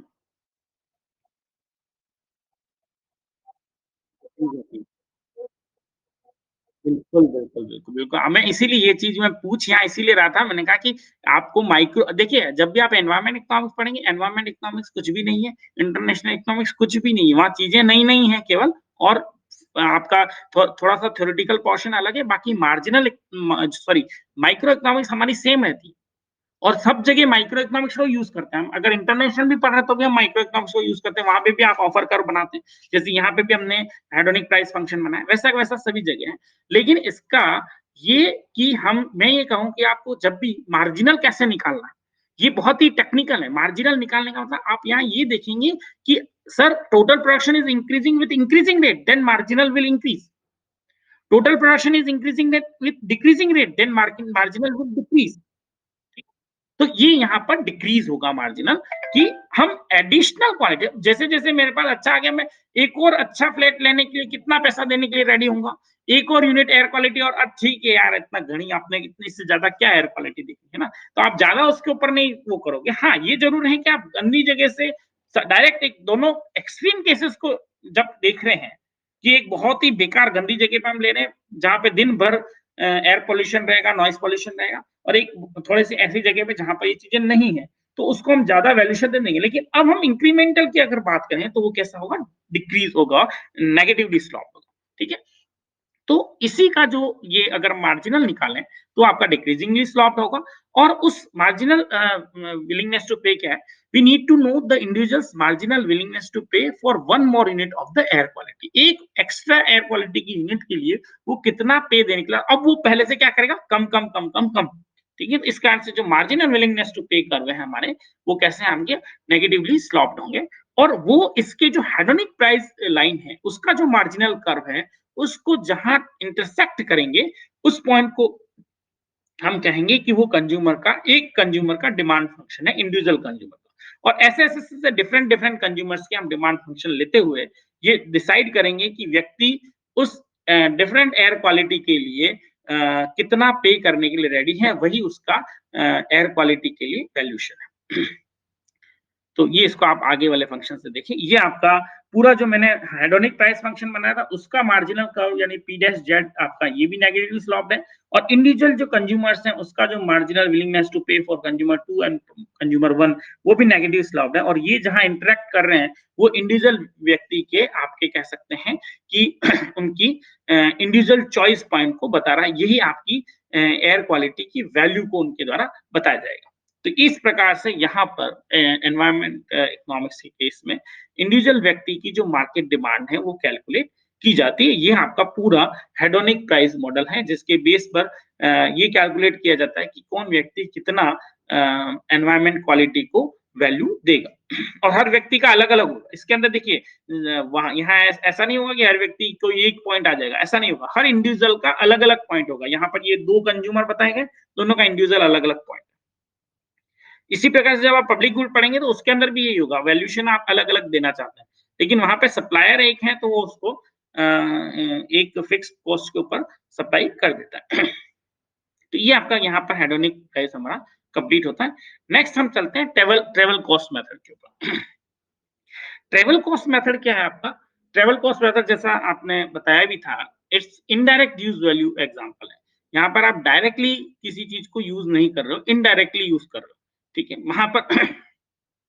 और household consumption in which consumer combine market good with the environment good to enhance enjoyment of the environment good। इसका एक एग्जांपल मैंने आपको ये भी दिया था कि आप नॉइज प्रूफ ग्लास लगाएं। अगर सपोज आप ऐसी जगह पे रह रहे हैं जहां पर नॉइज पॉल्यूशन ज्यादा है, तो जब हम नॉइज प्रूफ ग्लास या नॉइज प्रूफ वॉल्स की बात करते हैं, दीवारों की बात करते हैं, तो वो भी हमारी एनवायरमेंट गुड को वैल्यूएशन देने का तरीका है। उसको भी हम इसी मेथड के अंतर्गत लेते हैं। क्यों? क्योंकि पहले वाले मेथड में और इस वाले मेथड में कोई डिफरेंस बता सकता है मुझे दोनों में कि सर हेडोनिक प्राइस मेथड में और ट्रेवल कॉस्ट मेथड में क्या डिफरेंस है? यहाँ पे हम क्या अंतर कर रहे हैं?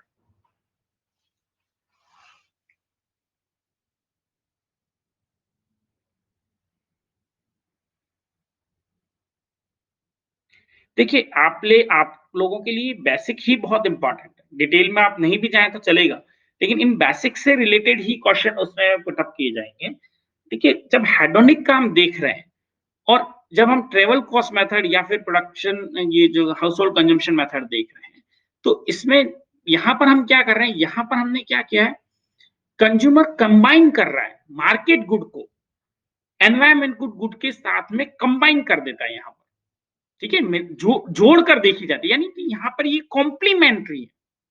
This uses complementary relationship. यहाँ पे एक दूसरे की पूरक है। जैसे कि आप ये कहें razor and blade, razor and blade क्या है? एक दूसरे की पूरक वस्तु है, ठीक है।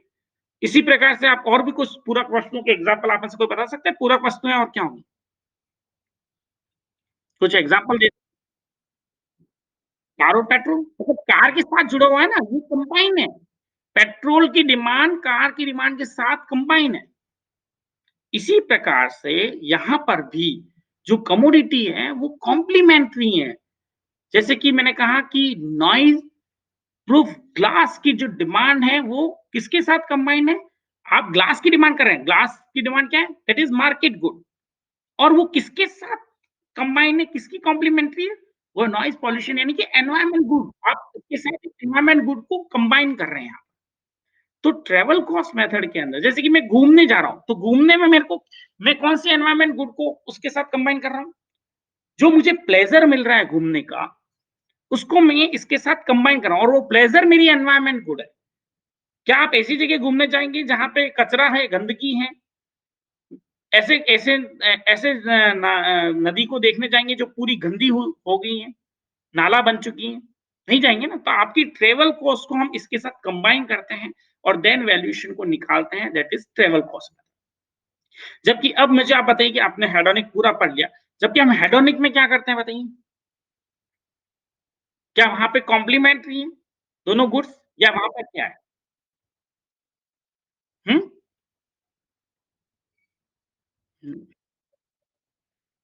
नहीं, वहां इंडिविजुअल तो है, लेकिन वहां इससे किस वहां क्या कंबाइन नहीं कर रखा है? क्या वहां क्या चीज है बताइए? आपको ये पूछना चाहिए कि सर उसमें और इसमें डिफरेंस क्या है? ये तो आप कह रहे हैं कॉम्प्लीमेंट्री है, यहाँ पे तो आपने एक गुड को दूसरे गुड के साथ में कंबाइन करके देख रहे हैं, उसमें हम कैसे देख रहे हैं?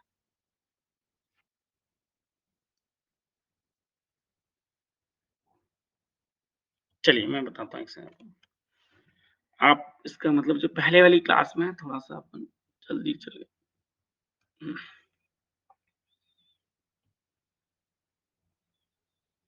यहाँ पे ये वाला आप स्लाइड देखिए।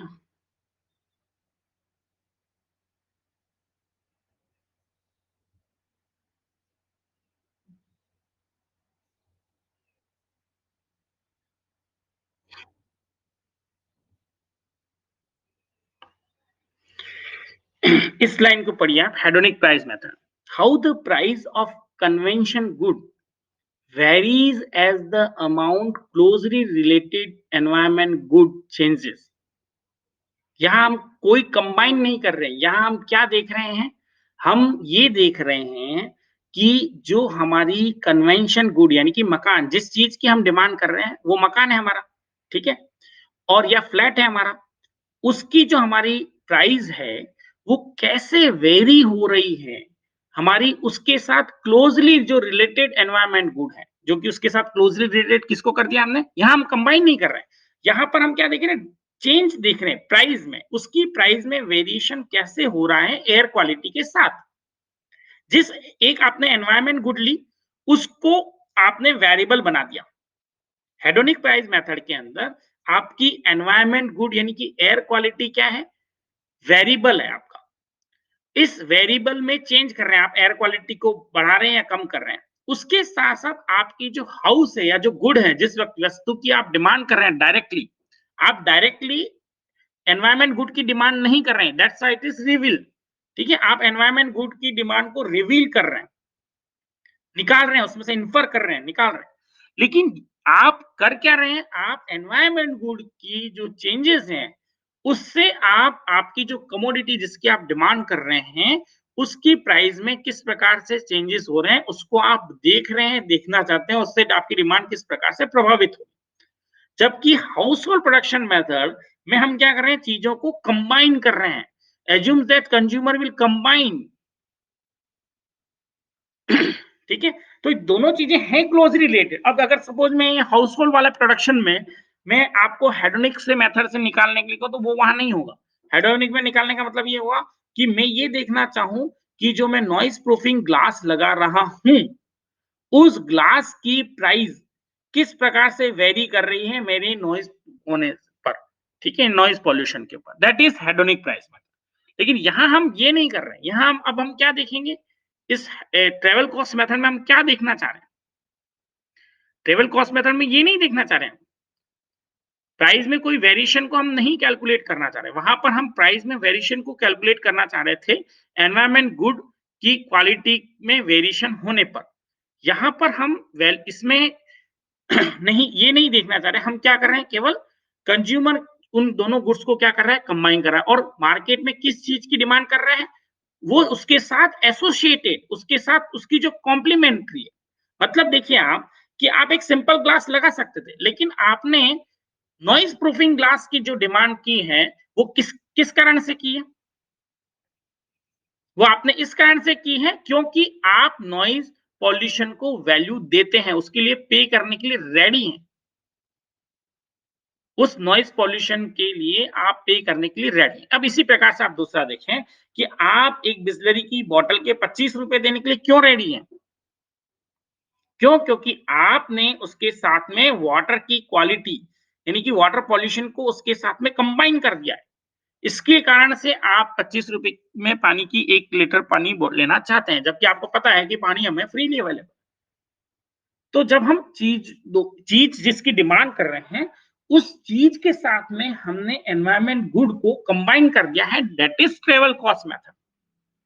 वहां हम कोई कंबाइन वंबाइन नहीं कर रहे हैं, वहां हम केवल वेरिएशन देख रहे हैं कि उस मकान की या उस फ्लैट की प्राइस किस प्रकार से वेरी होगी हमारे एयर क्वालिटी में वेरिएशन होने से।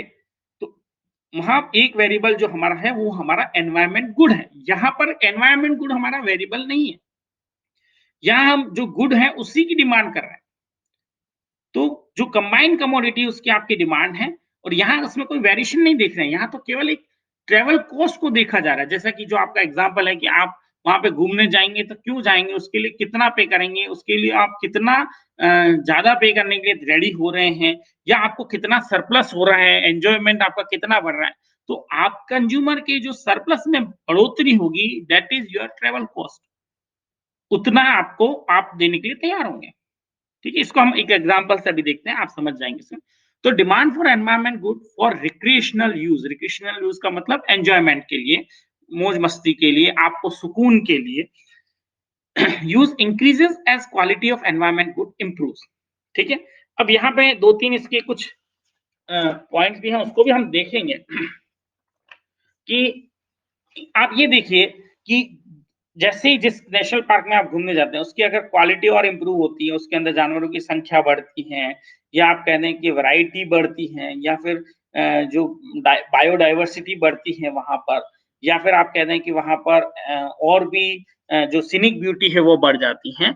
यानी कि अगर एनवायरनमेंट गुड की ये चीज़ें यानी कि इसकी जो क्वालिटी अगर इम्प्रूव होगी, तो उसकी हम कहेंगे कि उसकी डिमांड भी क्या होगी आपकी इंक्रीज़ होगी। क्यों? क्योंकि आपकी यूटिलिटी को वो क्या करती है, बढ़ाती है। तो इस ये कैसी है आपकी इनडायरेक्ट यूज़ वैल्यू, है ना? आप यहाँ पे डायरेक्ट यूज़ नहीं कर रहे हो। तो एक तो होता है डायरेक्ट यूज़ मैंने जैसा आपको बताया कि एक व्यक्ति जो मछली पकड़ रहा है झील से, तो वो उसको वैल्यू क्यों दे रहा है? क्योंकि वहाँ उसका डायरेक्ट यूज़ है। लेकिन यहाँ पर जब ट्रैवल कॉस्ट के अंदर आप जा रहे हैं, तो आपका कोई डायरेक्ट यूज़ नहीं है। आप वहाँ से इनडायरेक्ट यूज़ ले रहे हो क्योंकि आपको आनंद आ रहा है। जैसे कि मैं डायरेक्ट यूज़ तो ये हुआ कि मैं स्विमिंग न झील के अंदर तैर रहा हूँ, स्विमिंग कर रहा हूँ, उससे मुझे जो यूटिलिटी मिल रही है वो दैट इज़ डायरेक्ट यूज़। लेकिन अगर मैं केवल झील को देख रहा हूँ, उससे जो मुझे यूटिलिटी मिल रही है that is indirect use value. तो यूज़ वैल्यू हमारी 2 प्रकार की होती है, एक डायरेक्ट यूज़ वैल्यू और एक इनडायरेक्ट यूज़ वैल्यू। तो ये जो ट्रैवल कॉस्ट मेथड है वो आपका इनडायरेक्ट यूज़ वैल्यू का मेथड है, ठीक है?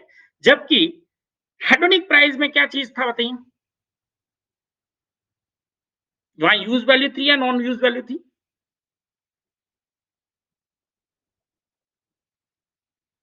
वहाँ भी आप एयर एयर क्वालिटी को यूज़ कर रहे हैं या नहीं कर रहे हैं? वहाँ पे हम यूज़ कर रहे हैं उस चीज़ को, वहाँ पर हम क्या कर रहे हैं देखिए जिस प्रकार से आप पानी आपका खराब होगा, ठीक है? तो मछलियाँ मर जाएगी उसके अंदर, वो आपकी वो यूज़ वैल्यू है उसकी। तो इसी प्रकार से अगर वहाँ पे पॉल्यूशन बढ़ेगा, तो आपका मकान की दीवारें भी खराब होगी, मकान भी खराब होगा और आपको इनडायरेक्टली भी इसका इम्पैक्ट जो हेल्थ हज़ार्ड्स हैं, वो भी होंगे। तो डायरेक्ट भी है और इनडायरेक्ट भी है, लेकिन यहाँ पे स्पेशली केवल ये इनडायरेक्ट यूज़ वैल्यू ठीक है? वहाँ हेल्थ के ऊपर अगर हम जाते हैं तो इनडायरेक्ट हमारे ऊपर इम्पैक्ट डाल रहा है। लेकिन मकान के केस में अगर हम देखते हैं तो वो वहाँ पे उसको डायरेक्ट इम्पैक्ट उसके ऊपर आएगा। चलिए, ठीक है? अब हम आगे बढ़ें इसमें कि ये मेथड आपका क्या है?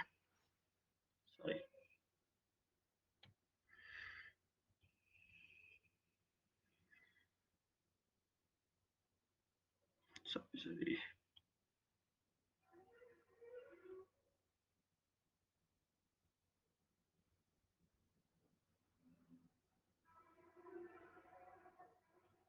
हुँ, तो demand function for national park visit by one person इसको बहुत ही सिम्प्लीफाई कर रखा है इस मॉडल को आप चाहें तो और उसको बढ़ा सकते हैं बट चूँकि मुझे इसमें वो ज़्यादा नहीं लगा कि आप लोगों को ज़्यादा उसमें बताने की ज़रूरत है। तो व्यक्ति सपोज़ हम ये देखते हैं कि 2 कमोडिटी यूज़ कर रहा है। एक तो कमोडिटी एक्स कोई वस्तु है जिनका वो उपयोग करता है, उपभोग करता है वो है दूसरी वस्तु और एक दूसरा हम लेते हैं वो चीज़ वस्तु जिसे हम कहते हैं विज़िट। इसीलिए इसको दूसरी वस्तु को मैंने विज़िट के लिए वी से इसको दर्शा रखा है यहाँ पे। तो यूटिलिटी आपकी कैसे मैक्सिमाइज़ होगी? दूसरी जो चीज़ें आप कंज़्यूम कर रहे हो एक्स और दूसरा जो विज़िट आप ले कर रहे हो नेशनल पार्क को, तो वो आपको विज़िट से इन दोनों ये दोनों ही आपकी यूटिलिटी को मैक्सिमाइज़ करेंगे, ठीक है? अब सेकंड चीज़ आती है कि हम इसकी बजट लाइन कैसे ड्रॉ करें? इसकी बजट लाइन आपकी कैसी होगी? बजट कांस्टेंट कैसे होगा? और साथ ही साथ में जैसा कि अभी आप में से किसी ने बताया था कि इसमें सर टाइम कांस्टेंट भी आएगा। तो बजट कांस्टेंट और टाइम कांस्टेंट हम दोनों ही देखेंगे कि बजट कांस्टेंट कैसे होगा। बजट कांस्टेंट का मतलब ये है कि आप कितना अर्न करते हैं।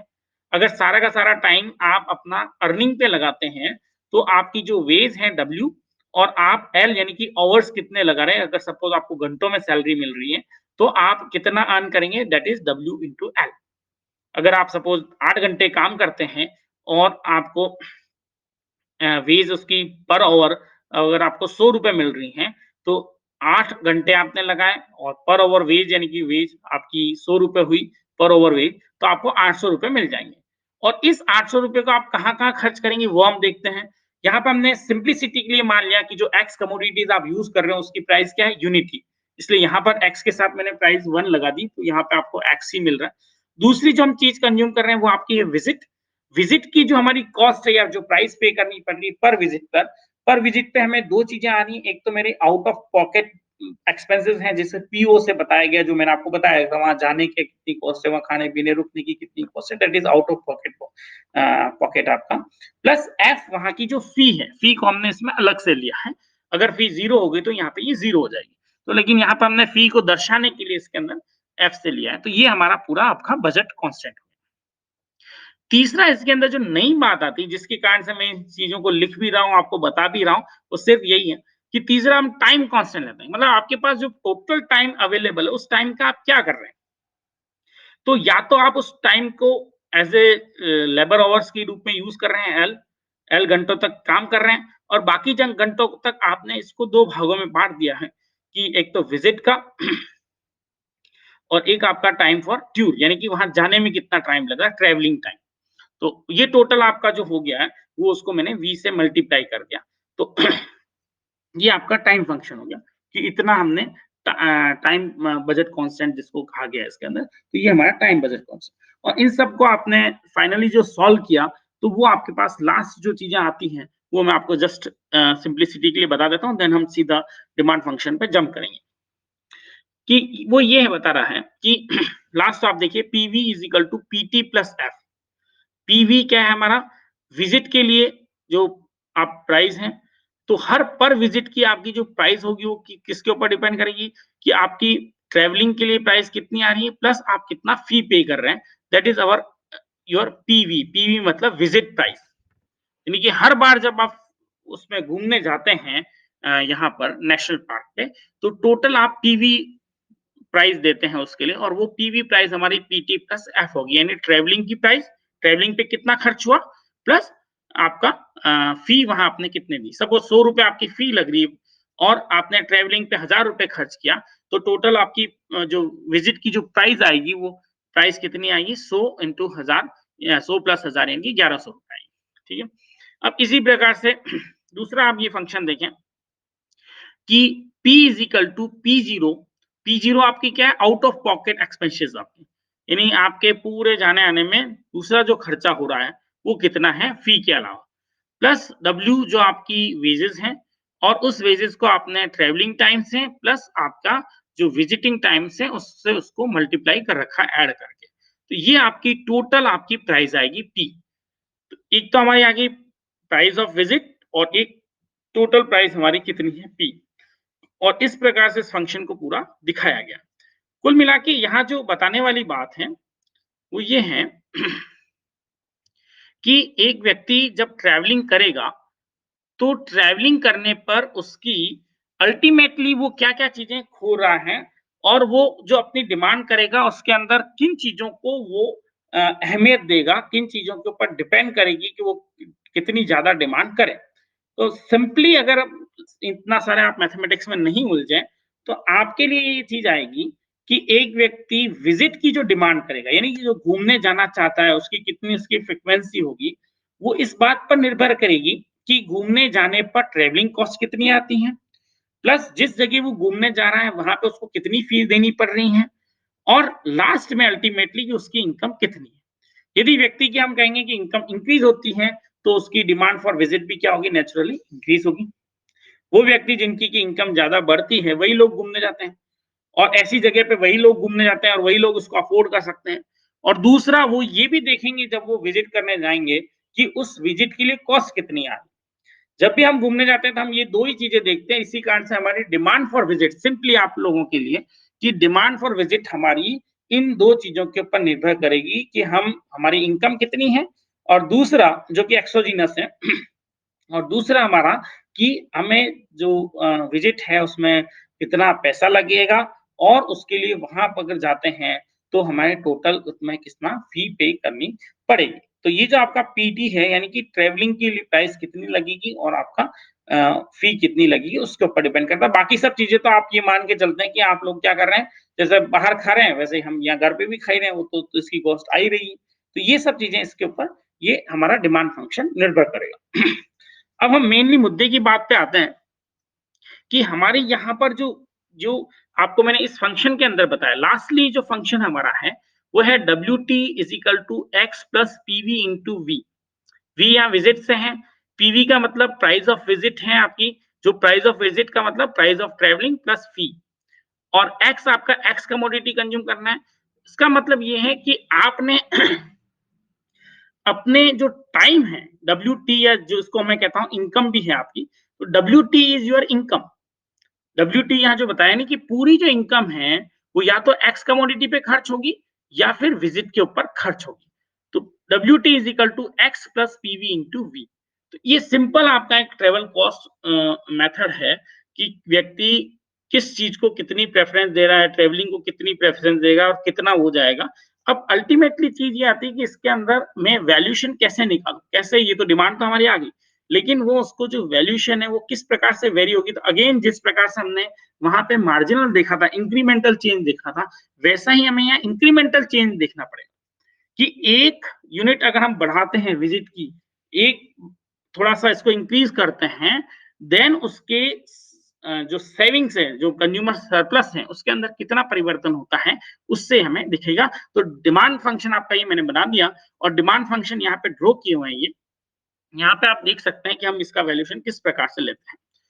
पहला जो आपका डिमांड फंक्शन है D0, वो सपोज कि जो एनवायरमेंट है E0, इसके ऊपर कि जो हमारा नेशनल पार्क है उसकी क्वालिटी कुछ है, वो हमारी E0 से बताई गई है। और अब मैं अगर इसको E0 को इंप्रूव कर देता हूं, यानी कि उस नेशनल पार्क की थोड़ी जो क्वालिटी है उस क्वालिटी को हम बढ़ा देते हैं, जैसा कि मैंने आपको बताया भी था उसके अंदर, तो उस कंडीशन में मेरे लिए उसकी डिमांड क्या होगी, नेचुरली शिफ्ट होके अपवर्ड चली जाएगी। जो पहले ए बी थी वो डिमांड अब शिफ्ट होके CD हो जाएगी। ठीक है।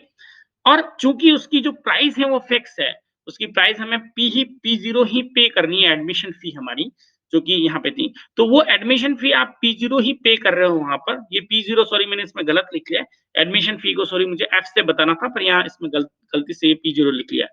तो अगर ये सपोज F ही है, तो उस कंडीशन में हम ये देखेंगे कि जैसे ही मैंने नेशनल पार्क में इंप्रूवमेंट किया, नेशनल पार्क की क्वालिटी में इंप्रूवमेंट किया, और वहां पर मेरी विजिट कैसे हो जाती है, तो बढ़ जाती है, वहां पे विजिट की फ्रीक्वेंसी बढ़ जाएगी और विजिट्स भी बढ़ जाएगी। तो पहले मुझे अगर D0 डिमांड थी, तो उस पर मुझे जो कंज्यूमर सरप्लस मिल रहा था वो आप यहां से देख लें, A B और ये P0 मिल रहा था। लेकिन अब कंज्यूमर सरप्लस मिलेगा वो P0 C D मिलेगा। ठीक है। तो मेरे चेंज कितना हुआ कंज्यूमर सरप्लस में, due to change in quality और improvement in the environment good. तो वो चेंज हमारा कहलाता है, वही वैल्यू कंज्यूमर पे करने के लिए रेडी होगा। The change in consumer surplus estimates the incremental benefits to the visitors associated with the improving the quality of the lake, quality of the national park, और कुछ भी जो भी चीज environment good, quality of environment. तो ये हमारा improvement के ऊपर निर्भर करता है। इसका मतलब सिंपली आप ये देख सकते हैं, ट्रेवल कॉस्ट मेथड ये कहता है कि जैसे जैसे जैसे इसकी क्वालिटी इंप्रूव होगी वैसे वैसे वहां विजिट भी बढ़ेगी, विजिट की फ्रीक्वेंसी भी हमारी बढ़ेगी। अब यहाँ पर जो मुद्दे की बात आती है वो ये आती है कि इस मेथड की सीमाएं क्या हैं, क्या चीजें हैं जो कि यहाँ पे हमें थोड़ा सा ये देखना पड़ेगा कि इसमें क्या प्रॉब्लम है इस मेथड के अंदर भी।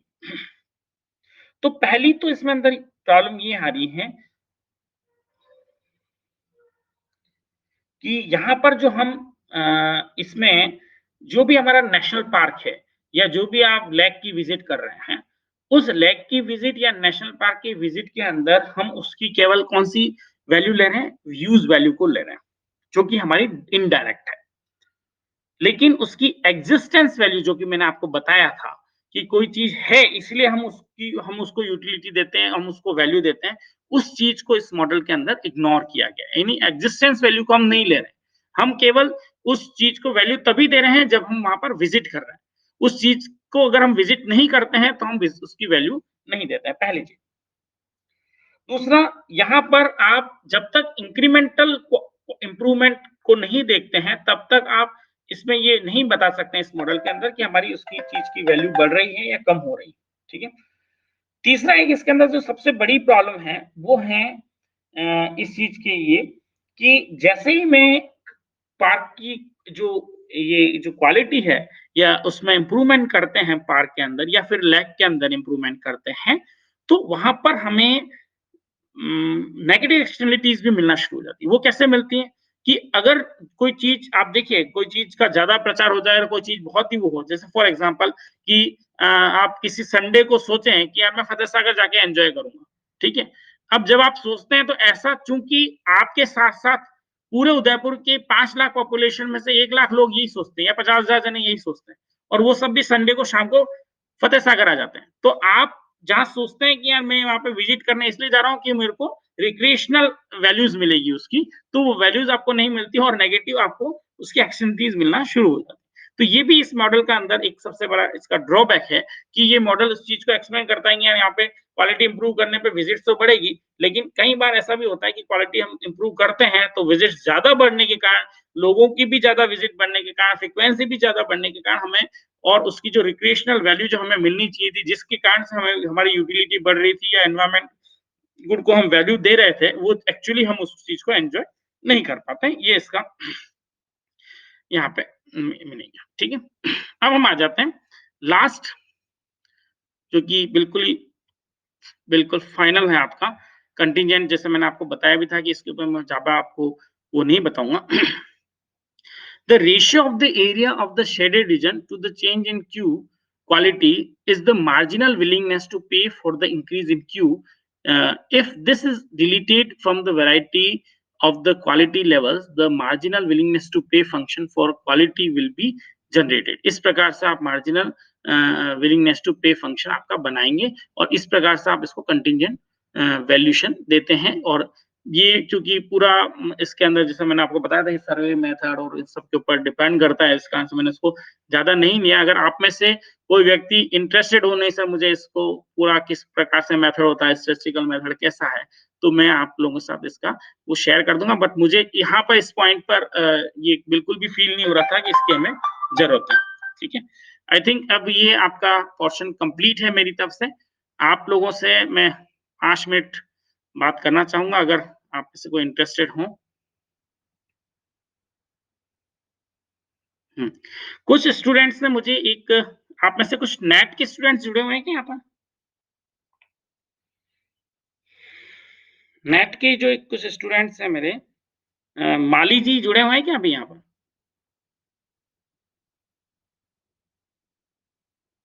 एक सेकंड मैं देख लेता हूँ। नहीं है?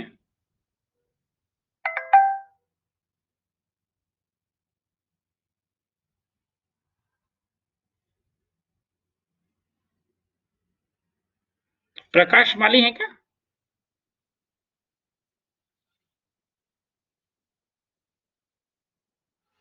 चलिए आप में से कुछ इस पे कुछ बात करना चाहते हैं? वैल्यूएशन पूरा हमारा कंप्लीट हो गया एनवायरनमेंट का, अब हम इसको आपके एग्ज़ाम तक तो वापस नहीं लेंगे इस चीज़ को और ले भी नहीं सकते हैं। इसमें किसी का कोई कन्फ्यूज़न रहा हो, क्योंकि दोनों क्लास हमारी हो गई और लगभग मैंने पूरा कंप्लीट कर दिया है इसको। नेक्स्ट जो मैं कवर अप करूँगा वो आपका जो इसी का एनवायरनमेंट इकोनॉमिक्स का ही है चैप्टर।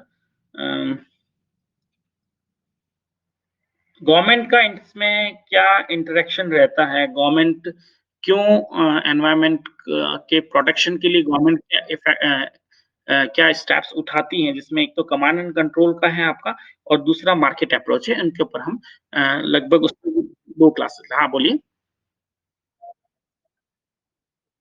बोलिए सोफिया जी। आपकी शक्ल दिखा दें तो ज़्यादा अच्छा रहेगा। हाँ, कोई बात नहीं, कोई बात नहीं। हाँ, हाँ, बोलिए।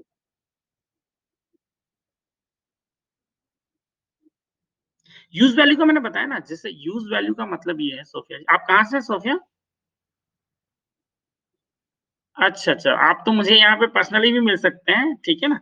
चलिए, फिर भी मैं बता दूँ आपको, देखिए यूज़ वैल्यू का मतलब ये है कि कोई भी एनवायरनमेंट गुड जिसे मैं यूज़ कर रहा हूँ, जैसे मैंने इसमें एग्ज़ाम्पल बताया, एक लेक है, जैसे मेरे घर के सामने ही गोवर्धन सागर लेक है, ठीक है?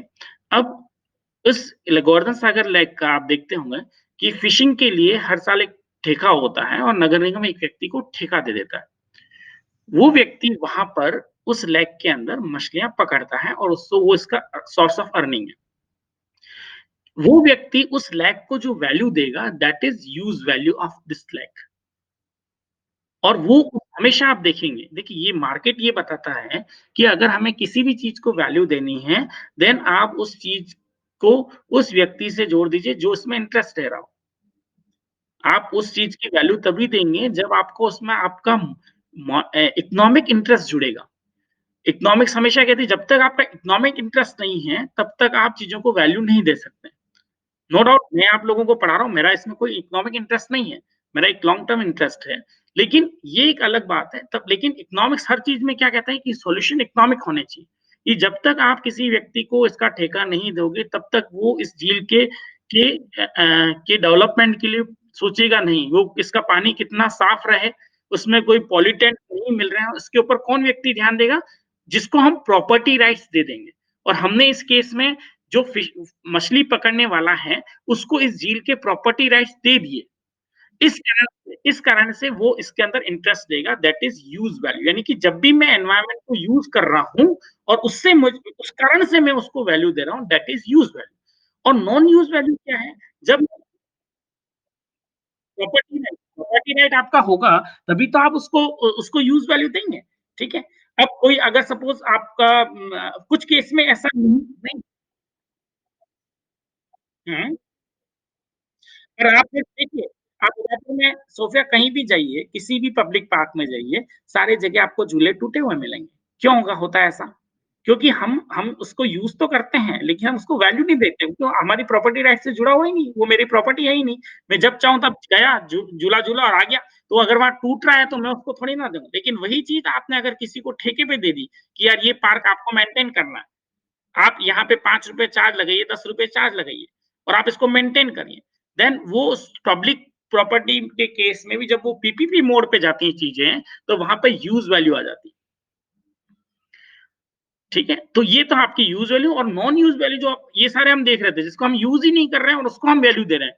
जैसे कि existence value is non use value कि आप सिर्फ़ इसलिए कारण से आप वैल्यू दे रहे हो, आपको देखिए आप कभी भी अंडमान निकोबार नहीं गए, लेकिन आपको पूछा जाए कि यार वहाँ पे पॉल्यूशन हो रहा है, आप उसको कितनी वैल्यू देते हैं? तो आप कहेंगे नहीं होना चाहिए।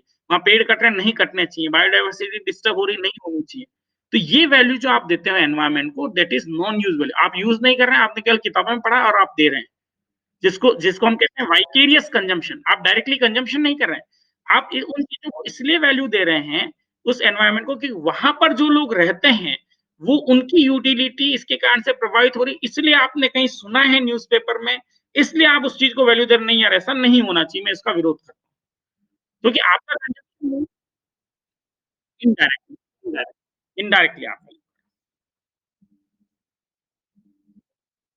ठीक है सर। और कोई हैं? आप भी सोफिया इसमें कॉलेज लेक्चरशिप के लिए कर रही हैं? जी, कहाँ से क्या है? मैं यहीं उदयपुर। कहाँ पे? Very good. तो आप मिलिए कभी मुझसे। हाँ, हाँ, हाँ। Very good. चलिए थैंक यू। और कोई है जो कुछ हाँ, इसमें कुछ कांसेप्ट अगर किसी को क्लियर नहीं हो, तो पूछ सकते हैं आप। देखिए, अभी आप पूछेंगे तो क्या मुझे मेरा भी ये हार्ड कैक है, मैंने अभी पढ़ रखा है, सभी कुछ मुझे ध्यान है, तो मैं अच्छे ढंग से एक्सप्लेन कर पाऊँगा। अदरवाइज़ वापस आप कहेंगे सर 20-25 दिन बाद आप जब दूसरी चीज़ हम पढ़ लेंगे, तब आएगा तो थोड़ा टिपिकल रहेगा। और कोई कुछ बात करना चाहें?